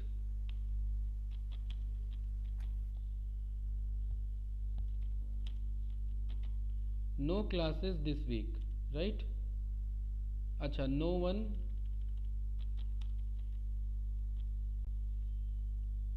One attended classes this week. ये ऐसा ग्रुप था पूरे वीक के लिए गायब हो गया। पूरा ग्रुप ऐसा कैसे हो सकता है? हाँ, और नो की जगह कौन हो गया, चलिए कोई नहीं। अब उसके बाद कह रहे हैं कि सर वीडियो कहाँ है, अब वीडियो कहाँ से होगा भाई? पूरा ग्रुप कैसे गायब हो सकता है सर? पूरा ग्रुप हो गया भाई, अब हम क्या करें उसमें? ठीक है सर मतलब हम ही इकलौते वो नहीं है लेजी। भाई, ये धीरे धीरे देखो, प्रोक्रेस्टिनेशन ना ह्यूमन टेंडेंसी है, ऐसा नहीं है मेरे में नहीं है भाई, सब में। अगर मेरे में नहीं होता मैं तो साधु बन चुका होता, ठीक है? वो सब में, वो ह्यूमन टेंडेंसी, ऐसे दूर करना एक अलग अप्रोच है। हाँ, लेकिन ये हो सकता है कि ब्रेन का यूज करके आपका परसिस्टेंस के साथ, कंसिस्टेंसी के साथ इन सारी चीज़ों को दूर किया जा सकता है, हो जाता है। कई बार कुछ प्रॉब्लम आ जाती है, लेकिन पूरे ग्रुप का तो प्रॉब्लम नहीं होगा, ये तो अंडरस्टूड है, लेकिन बंदे कर लेते हैं कई बार। हाँ ही था। सही बात है। तो यहाँ पे हम क्या करेंगे कि भाई एसक्यूएल सर्वर मैनेजमेंट स्टूडियो पे आ जाएंगे और ये सब आपके पास है, ठीक। थोड़ा सा टाइम लेगा ओपन होने में।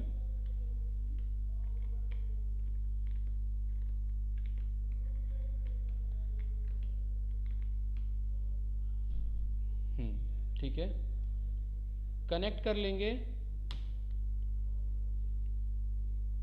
राइट, बहुत बढ़िया। न्यू क्वेरी, ठीक है। एंड न्यू क्वेरी के बाद आप क्या करेंगे कि यहाँ डेटाबेस में ये देखिए पिज़्ज़ा अंडरस्कोर डीबी बना रखा है, इसे फिलहाल मैं अभी डिलीट कर देता हूँ, ठीक है। ऐसा हम अपना एक डेटाबेस बना लेंगे, create database pizza underscore dB, और कंट्रोल एंटर काम नहीं करता गाइस, इधर ध्यान रखना एसक्यूएल सर्वर में, ठीक है। और यहाँ पर एग्जीक्यूट करने के लिए F5 आप यूज़ कर सकते हैं, अदरवाइज मैन्युअली कर लीजिए, ठीक। चलिए, डेटाबेस बन चुका है, यहाँ रिफ्रेश करेंगे, डेटाबेस आपका आ जाना चाहिए, नहीं आता है तो यहाँ से जाके रिफ्रेश कर लेंगे, अब आ जाएगा पिज़्ज़ा अंडरस्कोर डीबी। क्या काम होगा पिज़्ज़ा अंडरस्कोर डीबी ये करने के बाद, बताइए। टेबल क्रिएट करना होगा सर। टेबल क्रिएट करेंगे हम या डेटा मंगा लेंगे आदि? इंपोर्ट कर लेंगे, हाँ सर इंपोर्ट कर लेंगे ना डाटा, क्योंकि ठीक है, टेबल तो ऑलरेडी उसमें क्रिएट होगा। हाँ, तो पिज़्ज़ा अंडरस्कोर डीबी पे मैं जाऊंगा, राइट क्लिक करूंगा, टास्क पे जाएंगे, टास्क पे जाने के बाद बंदे गलती पे इंपोर्ट डेटा कर देते हैं, आपको इंपोर्ट फ्लैट फाइल पे क्लिक करना है, क्लियर। नेक्स्ट पे जाएंगे, कह रहा है लोकेशन, ब्राउज पे चले गए और ब्राउज पे मैं यहाँ पर बोल दूंगा पिज़्ज़ा सेल्स CSV, राइट। ये मुझे कह रहा है क्या मेरे टेबल का नेम यही होना चाहिए, मैं कहूँगा हाँ यही होना चाहिए। क्या ये टेबल स्कीमा डेटाबेस के बेसिस पे ही है, हाँ ठीक है, DBO डॉट जो करंट में मेरा सिलेक्टेड है। उसके बाद ये क्या करेगा, डेटा टाइप डिटेक्शन को अपने आप ऑटोमेटिकली डिटेक्ट करेगा, कुछ डेटा को रीड आउट करेगा और आप नेक्स्ट कर लेना। नेक्स्ट करने के बाद अगर मैं डायरेक्टली नेक्स्ट करता हूँ और मैं फिनिश करता हूँ तो ये मुझे एरर देगा, और एरर देने के बाद मैं एरर पे आऊँगा और एरर को मैं पढ़ूंगा कि एरर क्या लिखा हुआ है। यहाँ कह रहा है the given value 256 of type string इस डेटा सोर्स में cannot be connected to type int. भाई कोई एक ऐसा कॉलम है जिसे मैं टाइप इंट टाइनी इंट में कन्वर्ट कराना चाह रहा हूँ, लेकिन वैल्यू इसमें बहुत ज़्यादा है।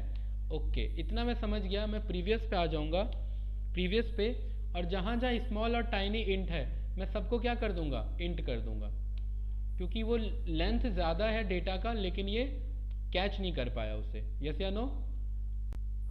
चलिए, इंट मेरे बन चुके हैं, टाइनी इंट बन चुके हैं, स्मॉल इंट बन चुके हैं, इंट। बाकी तो कोई डाउट नहीं। नेक्स्ट करते हैं, फिनिश करते हैं। अगर सब कुछ सही होगा तो सक्सेस हो जाएगा। Perfect guys. चलिए प्रीवियस पे आ जाएंगे। अरे प्रीवियस नहीं, क्लोज करना था, इंपोर्ट तो हो चुका है। यहाँ रिफ्रेश कर लेंगे, टेबल्स के अंदर में डेटा आ जाना चाहिए, और ये रहा आपका डेटा आ चुका है। टड़ा, परफेक्ट। Select star from. अब MySQL में हमने पढ़ा था pizza_db डॉट टेबल का नेम, लेकिन हैरानी की बात है यहाँ नहीं आता टेबल का नेम डायरेक्ट, आपको यहाँ DBO लिखना होता है। ठीक है, ये डेटाबेस स्कीमा को शो करता है, देन फिर आप डॉट लगा के कॉल करोगे तो आपका पिज़्ज़ा सेल्स पिक होगा। कोई डाउट गाइज? सर DBO क्यों? DBO ये बाय डिफॉल्ट सीक्वल का मेरा प्रीफिक्स है। प्रीफिक्स और सफिक्स मेरा ऐड होता है ना, ये मेरा प्रीफिक्स ऑटोमेटिकली असाइन हो जाता है इसके। अगर वो मुझे चेंज करना है तो मैं इंपोर्ट टाइम में ही मैं यहाँ पर चेंज कर लूँगा। क्लियर? सर करा तो आपने डॉट लगा के कॉल ही है, मतलब जो यहाँ पे नेम सेव हुआ है उसी टेबल का नेम ही तो लिखा है आपने। हाँ, टेबल का नेम ही लिखा है, लेकिन यहाँ पर मैं बोल रहा हूँ कि भाई ये जो DBO है, ये मैं अभी करंट ऑनर है मेरा रूट, तो ये करंट ऑनर को रिप्रेजेंट करता है। DBO यहाँ पर आपका डेटाबेस ऑनर को रिप्रेजेंट करता है, राइट? अगर आप यहाँ पर चेक करेंगे DBO इन SQL सर्वर, तो यहाँ पर ये आपको बता रहा है DBO stand for database owner, right? तो ये जो हमारा अभी करंट जो हमारा यूज़र है ऑनर, उसके बेसिस पे रिप्रेजेंट कर रहा है, तो ये हमें ऐसे ही पास करना होता है। बाकी तो हमने डॉट लगा के कॉल ही किया है। ठीक है, सिलेक्ट स्टार फ्रॉम, यहाँ पर ये आए, शिफ्ट के साथ पकड़ा, एग्जीक्यूट, तो ये डेटा पूरा आ चुका है। परफेक्ट गाइस, ठीक है, ओके सर। चलिए आ जाते हैं अपने पहले केपीआई पे। कहाँ है हमारा केपीआई? ये रहा। व्हाट्सएप में तो सर। हाँ, टोटल रेवेन्यू। आपको क्या करना है, टोटल रेवेन्यू को पिक करना है, यहाँ पर कमेंट बनाना है, डबल हाइफन से बनता है इधर कमेंट, हैशटैग से नहीं बनेगा। और यहाँ पर टोटल रेवेन्यू के लिए ये बात आप जानते हो कि मुझे टोटल प्राइस का सम निकाल देना, यस या नो, फ्रॉम किस में से, पिज़्ज़ा अंडरस्कोर सेल्स में से। तो मैं क्या करता हूँ, मैं यूज़ कर लेता हूँ किसे, डेटाबेस pizza_db.dbo। नहीं बस मैं इसी को डीबी को यूज़ करना है, ठीक है। जब आप यूज़ कर लोगे तो फिर ये डीबीओ लगाने की ज़रूरत नहीं है, ठीक। तो सम ऑफ टोटल प्राइस ये आपने रन किया और आपका ये टोटल रेवेन्यू आ चुका है, परफेक्ट। बाकी आपको पता है कॉलम नेम देगा नहीं, तो यहाँ पर मैं एलियासिंग में क्या बोल सकता हूँ, total revenue from pizza sales. इसे रन करेंगे, आपके सामने पूरा आंसर है, परफेक्ट गाइस, ठीक है। सर रेवेन्यू का जो डेटा आया है ये मतलब बहुत ज्यादा वो अनफॉर्मेटेड है, बहुत बड़ा है, इसको फॉर्मेट कैसे करना होगा अगर एमएस एसक्यूएल में करेंगे तो? राउंड करा देना, इसे नॉर्मली राउंड वैल्यू पे पास करा देना। यहाँ पर बाय डिफ़ॉल्ट सारे आपके फंक्शंस हो जाते हैं। जैसे कि हमारे पास राउंड हम पास करा देंगे कि इसे मुझे क्या कर दो, राउंड कर दो, लेकिन इन जनरली हम राउंड ऑफ करेंगे नहीं। जो एक्चुअल डेटा है मैं वही बताना चाह रहा हूँ, जो आप सीक्वल में ना कभी भी राउंड वाउंड नहीं करेंगे, क्योंकि इसका हमें ना एक केपीआई शीट मेंटेन करना है। वो जब मेंटेन कर लेंगे उसके बाद अपने लिए ये एनालिसिस करना तो हम यहाँ पर कर सकते हैं, क्लियर। अपने लिए एनालिसिस में क्या, अपने लिए का मतलब ये एक तो है ये हम कि क्लाइंट के लिए बना रहे हैं केपीआई शीट, वैसे ही क्लाइंट पे जाता नहीं है, ये अभी मैं शो करूंगा, ये हमारा क्लाइंट पे ट्रांसफर नहीं होगा, लेकिन ये आप अपने लिए बना लेते हैं कि भाई इसके बेसिस पे मुझे शो करो। और एक बार जब इसे मैं केपीआई के बेसिस पे बना लूंगा, देन उसके बाद जैसे मुझे यूज़ करना है उसके बेसिस पे हम कर सकते हैं। लेकिन अगर चलिए मान लेते हैं अगर राउंड को यूज़ करना हो तो राउंड कैसे यूज़ कर सकते हैं। तो राउंड के लिए मैं यहाँ पर बोल देता हूँ कि आप काम करिए। आइए सर, क्या हाल है? एक मिनट गाइस, वेट करना, ठीक है। हाँ, परफेक्ट हो जाता है सर सिंटैक्स, राइट। तो इस तरीके से आप यहाँ पर ये सिलेक्ट कर लेंगे तो आपका राउंड करके ये रिटर्न कर देगा। कोई डाउट? नहीं सर। लेकिन ये हमें पास नहीं करना, क्योंकि अभी इसे मुझे केपीआई शीट पे मेंटेन करना है। तो मैं इसे यहाँ पर ये रन कर लूँगा, एग्जीक्यूट कर लूँगा, एमएस वर्ड पे आ जाएंगे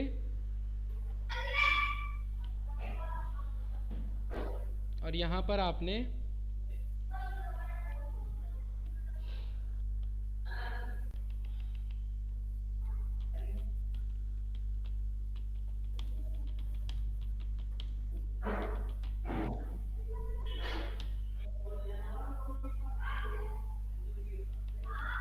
क्लियर। अच्छा, ये कुछ ज़्यादा बड़ा हो गया, इतना ठीक है।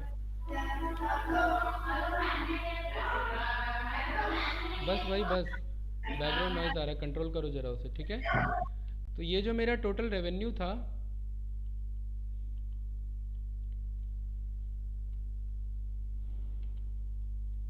इस टोटल रेवेन्यू का हम शीट मेंटेन कर लेंगे, राइट।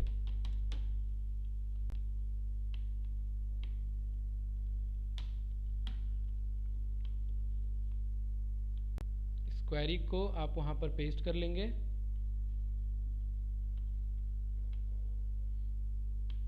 कलर नहीं आया, एक minute, control Z, control V, control A और मैनुअली हमने इंक्रीज कर दिया, ठीक है, ओके।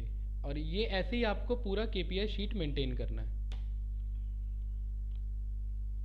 क्यों सर इसको ऐसे, मतलब ये मैनेजेरियल रेफरेंस के लिए, अच्छा, क्योंकि हाँ कल को जब आपके पास ये डेटा आगे जाएगा तो मैनेजेरियल रेफरेंस के लिए आप बोल सकते हैं कि जब मेरे पे डेटा आया था तो बेसिक जो केपीआई एनालिसिस फॉर्म हो रहा था वो यही हो रहा था, बाद में इनकेस क्लाइंट एंड पे डेटा चेंज होता है तो आप बोल सकते हैं, ठीक है, कि भाई डेटा चेंज हो चुका है तो एनालिसिस में तो कॉमन सी बात है एनालिसिस चेंज हो ही जाएगा, ठीक है, क्योंकि ये स्टैटिक डेटा पे आप कर रहे हो ना, डायनामिक तो है नहीं अभी, राइट। जी सर। एक शीट आ गया, शीट आने का मतलब क्या है, स्टैटिक डेटा। तो डायनामिक में तो ये दिक्कत होता ही नहीं है। एवरेज ऑर्डर वैल्यू क्या शो कर रहा है कि भाई एक ऑर्डर में एवरेज कितना आपका हुआ है, तो इसे कैसे कर सकते हैं।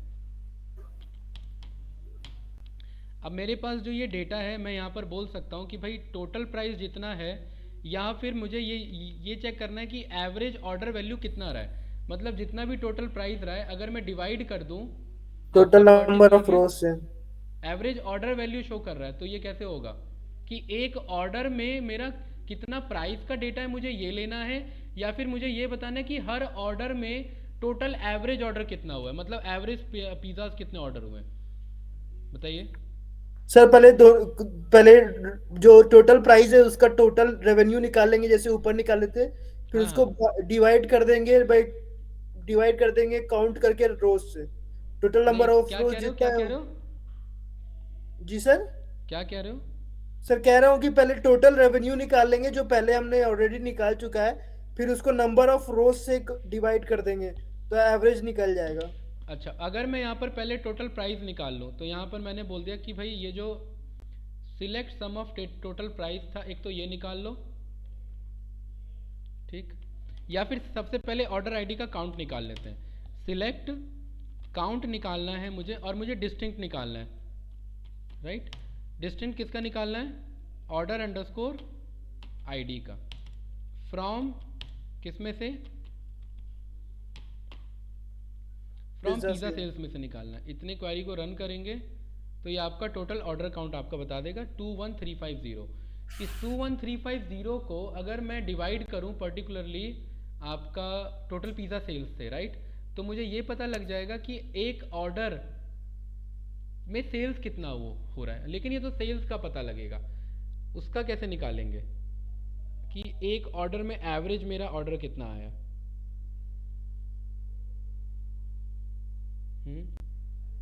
सर समक्स करके यूज कर रहे हैं सर, वो डेट से निकाल सकते हैं सर, अगर हम डेट वाइज उसको काउंट करें, सेल्स डिवाइड बाय। नहीं ना, समेक्स वमेक्स नहीं निकालना है हमें पर्टिकुलरली यहाँ पर फॉर्म करना है कि भाई मेरे को एवरेज ऑर्डर चाहिए, यहाँ पर टोटल प्राइस को मुझे डिवाइड करना पड़ेगा।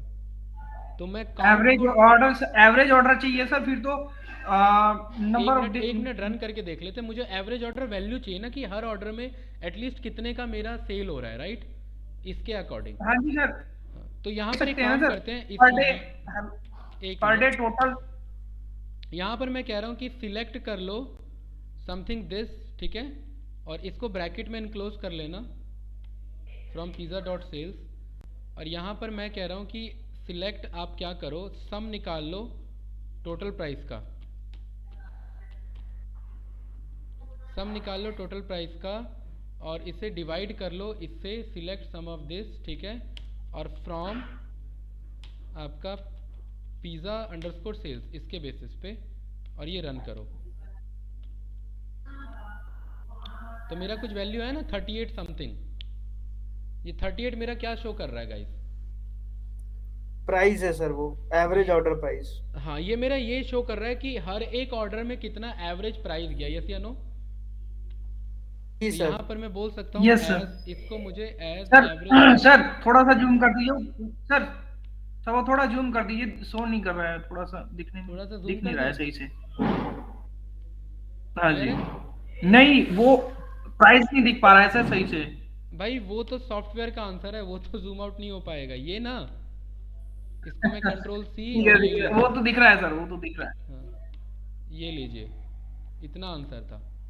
हाँ जी सर, अभी तो दिख रहा है। क्लियर है 38.0 से अभी क्लियर है सर, 38 रुपये। ठीक है,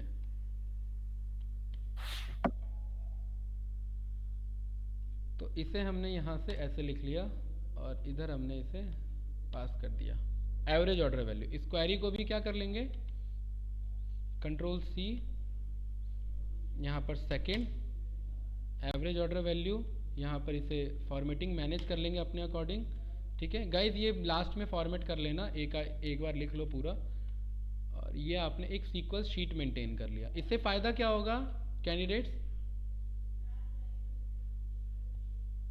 बताइए। सर सीक्वल में नहीं होता है ऑप्शन क्या, ये पावर बीआई में तो शायद होता है स्टेप। किस चीज़ का, ये मतलब कौन क्या क्या किए हैं उसका, और वो भाई वर्क वो हिस्ट्री तो नहीं है? करेंगे ही करेंगे, लेकिन पावर बीआई और सीक्वल में आप सीक्वल फास्ट ऑपरेशन करेगा, ठीक है, पावर बीआई स्लो ऑपरेशन है।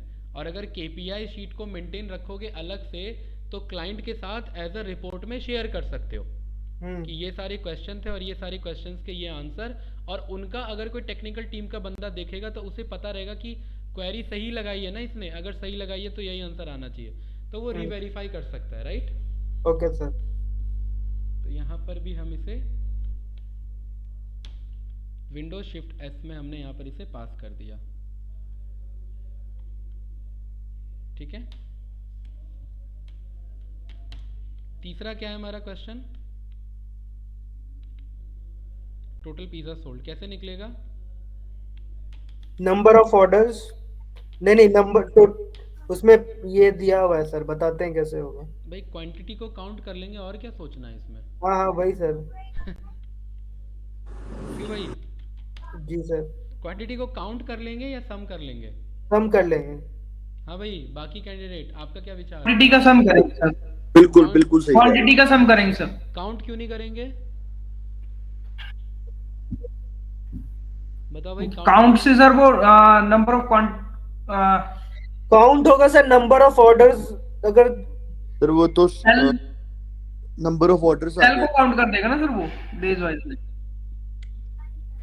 सर एक ही ऑर्डर में दो, कभी कहीं पे 2 पिज्जा 3 पिज्जा ऐसे हुआ, अगर नंबर अगर वो करेंगे तो टोटल कितना रोज है वो पता चलेगा, लेकिन अगर क्वांटिटी करेंगे, क्वांटिटी को सम करेंगे तो जितना भी उसमें जो ऑर्डर किया है किसी भी टाइप का पिज्जा वो पता चल जाएगा, कहीं 1 होगा कहीं 2 भाई होगा। काउंट ये अभी मैं आपको डिफरेंस शो करता हूँ। यहाँ पर मैंने लिखा हुआ है 1 1 1 1 1, ठीक है। इसका आंसर कितना आ रहा है, काउंट कितना है इसका? 5 होगा। 5, और Five. सम कितना है इसका? 5। 5। काउंट वहाँ पर यूज होता है जहाँ पर जस्ट बेसिक काउंटिंग करना हो, क्योंकि उसमें सारे वैल्यूज आपके एक अलग एंटिटी को रिप्रेजेंट करते हैं। लेकिन अगर इसी में कहीं पर मेरा क्वांटिटी मेंशन हो गया समथिंग कुछ इस तरीके से, और अगर मैं काउंट कर लूँगा तो वो इसको भी एक सिंगल एंटिटी कंसीडर करके काउंट करेगा, जबकि सम में मुझे पूरे क्वांटिटी का सम चाहिए। तो काउंट और सम बराबर है जब वैल्यूज़ 1 है, अदरवाइज मेरा वैल्यूज़ अगर अलग है क्वांटिटी में तो मुझे सम यूज़ करना पड़ेगा। तो यहाँ पर वैल्यूज़ अभी भले ही 1 दिख रहे हैं, लेकिन अगर एक आध जगह 2 3 भी है तो मुझे उसके कॉरेस्पॉन्डिंग चेंज करना पड़ेगा, ठीक है।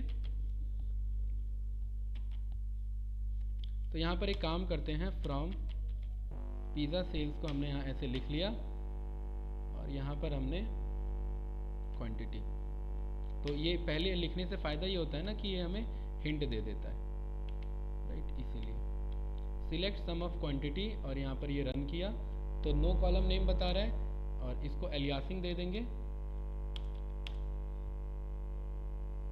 Number of pizzas ordered, total pizza sold, right. हमने तो केपीआई नेम दे रखा है ना पहले से, ठीक है गाइस। तो ये वाला क्वेरी भी आपका आ गया। आपका माइस्क्वेल का भी प्रैक्टिस हो जाएगा एक। जी सर। और ये आप क्वेरी यहाँ पर पास कर लेंगे, ठीक है।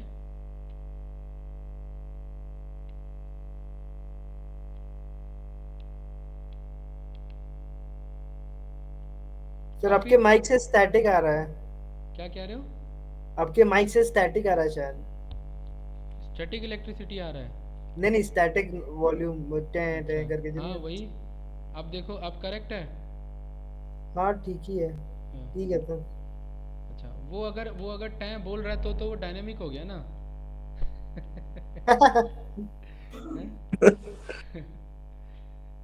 चलिए ठीक है, तो यहाँ पर ये हमारा ये क्वेरी बन चुका है। भाई अकॉर्डिंग टू फिजिक्स तो वो डायनेमिक हो गया अगर वो टैं कंटिन्यू बोल रहा है तो। सर मुझे जहाँ तक याद है उसको स्टैटिक बोलते हैं, इसलिए मैंने स्टैटिक बोला। नहीं मुझे सही बोल रहे हो, मैं फिजिक्स के अकॉर्डिंग बता रहा था। जी सर। ठीक है, क्योंकि फिजिक्स के अकॉर्डिंग कोई चीज चल गई तो वो डायनामिक हो गई बस। जी सर। ठीक है, तो ये टोटल पिज्जा सोल्ड मेरा ये है। और भाई अगला केपीआई क्या है? एवरेज पिज़्ज़ा पर ऑर्डर।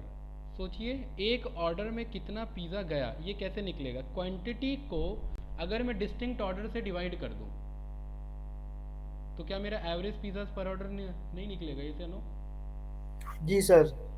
है ना? और जिस क्वांटिटी को ऑर्डर आईडी में भी यूनिक ऑर्डर आईडी, ठीक है, ध्यान रखना, डिस्टिंक्ट। हाँ, तो एवरेज पिज़्ज़ा पर ऑर्डर में यहाँ पर मैंने बोल दिया कि आप क्या करो कि सिलेक्ट, आपको किसको किससे डिवाइड करना है? सम ऑफ क्वांटिटी को डिस्टिंक्ट ऑर्डर से, राइट? सम ऑफ क्वांटिटी को डिस्टिंक्ट ऑर्डर से या किसको किससे? सर क्वांटिटी को distinct number of order ID से करना हाँ, है। बहुत बढ़िया, ठीक है। तो यहाँ पर मैं बोलता हूँ कि सम ऑफ क्वांटिटी को डिवाइड करना है और ब्रैकेट में, क्योंकि एक सब क्वेरी का पार्ट है, सिलेक्ट काउंट लेना है मुझे, और काउंट में भी डिस्टिंक्ट लेना है, क्या? ऑर्डर आईडी, ठीक है। और कहाँ से? फ्रॉम पिज़्ज़ा सेल से। ये तो इसका हो गया, ध्यान रखना, ये इसका हो गया, और अभी इसका बचा हुआ है फ्रॉम पिज़्ज़ा सेल्स। यस या नो गाइस? कोई डाउट तो नहीं? No sir. ठीक है, इसको रन किया तो ये कह रहा है टू आंसर आ रहा है, राइट? 2 आंसर आपका आ रहा है, ओके, ठीक है। यानी कि इससे हमें क्या पता लगा कि हर ऑर्डर में कितने पिज़्ज़ा की डिमांड हो रही है? एटलीस्ट एवरेज 2 पिज़्ज़ा की डिमांड हो रही है। परफेक्ट, यस या नो? जी सर। ठीक है, तो इसे मैं बोल देता हूँ एलियासिंग में एज एवरेज पिज़्ज़ा पर ऑर्डर।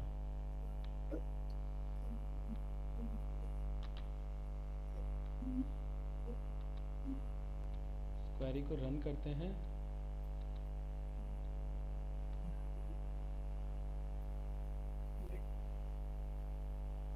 एक मिनट, पहले हमें KPI नेम लेना पड़ेगा। तो आप लोग कल क्या कर रहे हैं? कल टाइम है आप लोगों पे? जी सर। हाँ सर। जी सर। सर आवाज कट गई थी, क्या कह रहे थे आप? बस यही पूछ रहा था, कल टाइम है आप लोगों पे? Yes sir. हाँ सर, बहुत टाइम है। बहुत टाइम ही टाइम है। काम ही नहीं है सर इसके अलावा। सर बस ऑफलाइन मत बुलाइएगा। क्यों भाई? नहीं सर, वो मैं अलीगढ़ नहीं आ पाऊंगा। अलीगढ़ हूँ सर, तो मैं नहीं आ पाऊंगा। अलीगढ़ हो, ठीक है। तो मैं इसीलिए पूछ रहा था, एक मिनट अभी बता रहा हूँ। पहले तो यार ये कुछ इतना बड़ा एंटर कैसे बन गया, ये तो हैरानी की बात है। चलिए इसको पेस्ट करते हैं, और ये ना कुछ नीचे भाग गया है, ठीक है, और इसका साइज भी काफ़ी बड़ा हो गया। ओके, तो आप लोग ना फॉर्मेटिंग करके इसे एडजस्ट कर लेना। अब करना क्या है? करना ये है कि मैंने टाइम क्यों पूछा, आप लोग इसे ना डायरेक्ट कंट्रोल P करेंगे और इसे माइक्रोसॉफ्ट प्रिंट टू PDF पे क्लिक कर लेंगे और इसे यहाँ पर प्रिंट कर लेंगे इधर, तो ये एक PDF बन जाएगा। कोई डाउट? No sir. और PDF बनने के बाद अभी तो फिलहाल मैं इसे कैंसिल कर देता हूँ। तो ये जितने भी हमारे KPIs हैं, इन सारे KPIs पे हमें वर्क करना है। तो एक मैं KPI का शीट जो हमने लास्ट बैच में कंप्लीट किया है, मैं वो आपको एज अ होमवर्क दे रहा हूँ, ठीक? आप लोग इसे करके आना। अगर ये कर पाए, जो कर पाए वो तो ठीक है, अच्छी बात है। जो नहीं कर पाए मैं जस्ट वो बता दूंगा। क्लियर? ठीक है सर। तो यहाँ पर ये पिज़्ज़ा सेल्स KPI शीट आपका बैच पावर BI ये 12 से 2। हाँ जी बोलिए। बोले 12 से 2 वाले में भेजिएगा। 12 से 2, हाँ ठीक है। आपका कल भी हम इसी टाइम कनेक्ट करेंगे। तो देखिए ये हमने मेंटेन किया है ना पूरा, राइट? ये पूरे 25 के 25 क्वेरी हैं। Clear guys? जी सर। तो आप एक बार इसका रेफरेंस ले लो। अभी हमने यहाँ तक कर लिया, 4 तक कर लिया। एक बार इसका रेफरेंस लेना, समझने का कोशिश करना। ये नहीं जो डायरेक्ट उठाया और पेस्ट किया और चल गया बहुत बढ़िया, नहीं, वो काम नहीं करना। इसको क्वेरी को समझने की कोशिश करना, और अगर सीक्वल ठीक ठाक पढ़ा हुआ अच्छे से तो समझ जाओगे, क्योंकि ज़्यादा कुछ नहीं है इसमें, बेसिक है, राइट? Okay sir.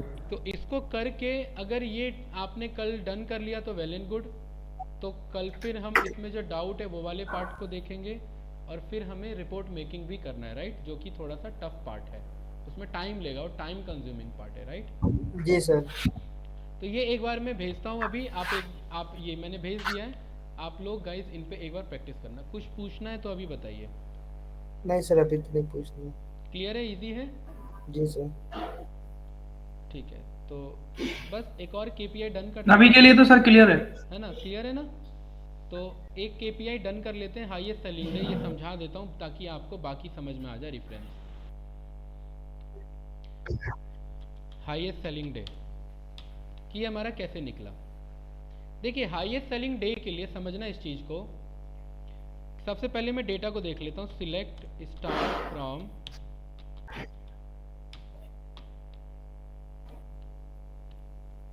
ठीक है। हाईएस्ट सेलिंग डे मेरा कैसे निकलेगा, अगर मैं ऑर्डर डेट में से डे पार्ट निकाल लूं तो मेरे पास एक डे नाम का फंक्शन है। अगर मैं यहाँ पर ऑर्डर अंडरस्कोर डे में से ये ऑर्डर डेट में से डे पार्ट ये निकाल लूं तो ये मेरे पास ये ऐसे आ जाएगा ना, 1 2 3 4 5 6 7 यस या नो कैंडिडेट? Yes sir. मैं हाईएस्ट सेलिंग Yes, डे sir. निकाल लूं, ध्यान रखना वो डे सारे मंथ का कम्युलेटिव होगा। मतलब अगर मैंने बोला 15 तारीख या 12 तारीख, तो 12 तारीख का मतलब है सारे महीने का 12 तारीख मिला के हाईएस्ट बना। क्लियर? मैं एक सिंगल डे की बात नहीं कर रहा हूँ, मैं पूरे ओवरऑल मंथ के एक सिंगल डे की बात कर रहा हूँ, ठीक है। तो यहाँ मैंने बोल दिया कि ये डे पार्ट निकाल लो और इसे मैंने बोल दिया एज डे, और इसे डे बोल दें या फिर डे अंडरस्कोर, इसे डे ही बोल देते हैं ऐसे, ये लीजिए डे। एक तो ये निकाल लिया मैंने, कॉमा मैंने बोल दिया कि मुझे इसके कॉरेस्पॉन्डिंग सम कर लेना टोटल प्राइस को, यस या नो, ठीक है। और इसे टोटल सेल्स कर लेना, टोटल सेल्स। Perfect guys.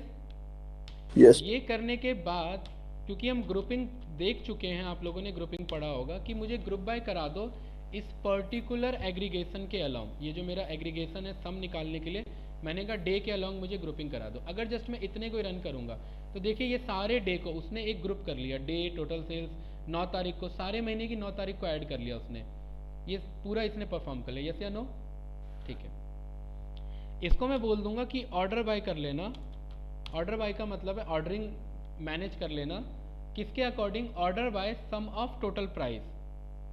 और ये जो ऑर्डर बाय होता है ये बाय डिफॉल्ट असेंडिंग होता है, अगर आप इतने कोई रन करोगे तो ये असेंडिंग रिजल्ट देगा। ये मत देखना, डे मत देखना, टोटल सेल्स को देखो। टोटल सेल्स का इसमें सबसे कम सेल्स और सबसे ज़्यादा सेल्स 15 तारीख, और इसी ऑर्डर बाय के बगल में अगर मैं DSC लिख देता हूँ तो ये मुझे बॉटम टू टॉप का अप्रोच देगा, यानी कि highest sales to lowest sales का, यस या नो गाइस। अगर आप MySQL में है तो आप यहाँ पर लास्ट में लिखते हैं लिमिट 1 क्योंकि एक रिजल्ट चाहिए, लेकिन जब आप SQL सर्वर में है तो आप यहाँ पर स्टार्टिंग में, सबसे स्टार्टिंग में आके आप यहाँ लिख देते हैं टॉप 1 कि आपको एक डेटा देखना है। इस पूरे को रन करें तो यहाँ पर ये देखिए एक सिंगल डेटा आ गया। कोई डाउट इसमें बताइए, कोई कंफ्यूजन? नहीं सर। क्लियर है? तो अगर मैं यहाँ पर बोलूँ हाईएस्ट सेलिंग डे मेरा ये है, तो अगर मुझे टॉप 5 हाईएस्ट सेलिंग डे निकालना तो मैं 1 को 5 कर सकता हूँ, जी सर। तो ये मेरा टॉप 5 हो जाएगा।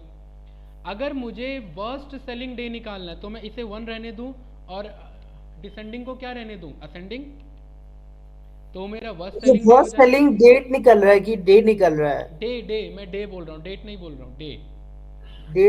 डे तो फिर मंडे ट्यूसडे वेडनेसडे हो गया ना सर? अरे डेट का डे वाला पार्ट आदि 1 2 अच्छा, 3 4 5 6 ये वाला, ठीक है सर। ठीक है, वो तो वीक डे हो गया फिर। हाँ। अगर मंडे ट्यूसडे निकालना है तो वीकडे हो गया ना, वो करेंगे, वो वीकली ट्रेंड में करेंगे। तो ये मेरा वर्स्ट सेलिंग डे हो गया।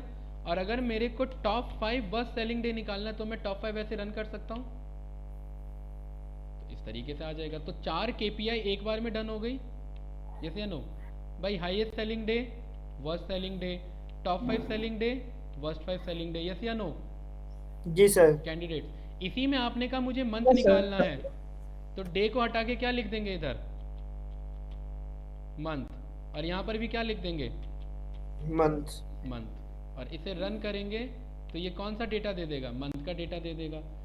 ऐसे ही क्वार्टर निकालना है तो क्वार्टर लिख लेंगे, यस या नो, ठीक है। तो वो जो KPI शीट मैंने दे रखा है उसको एज अ रेफरेंस यूज़ करना और उसके अकॉर्डिंग एक बार ट्राई करना, ठीक है? पहले ट्राई करना, डायरेक्ट कॉपी पेस्ट मत करना। क्लियर है? जी सर। तो ठीक है, फिर ओके सर। आप लोगों से कुछ पूछना है? नहीं सर। ठीक है गाइस।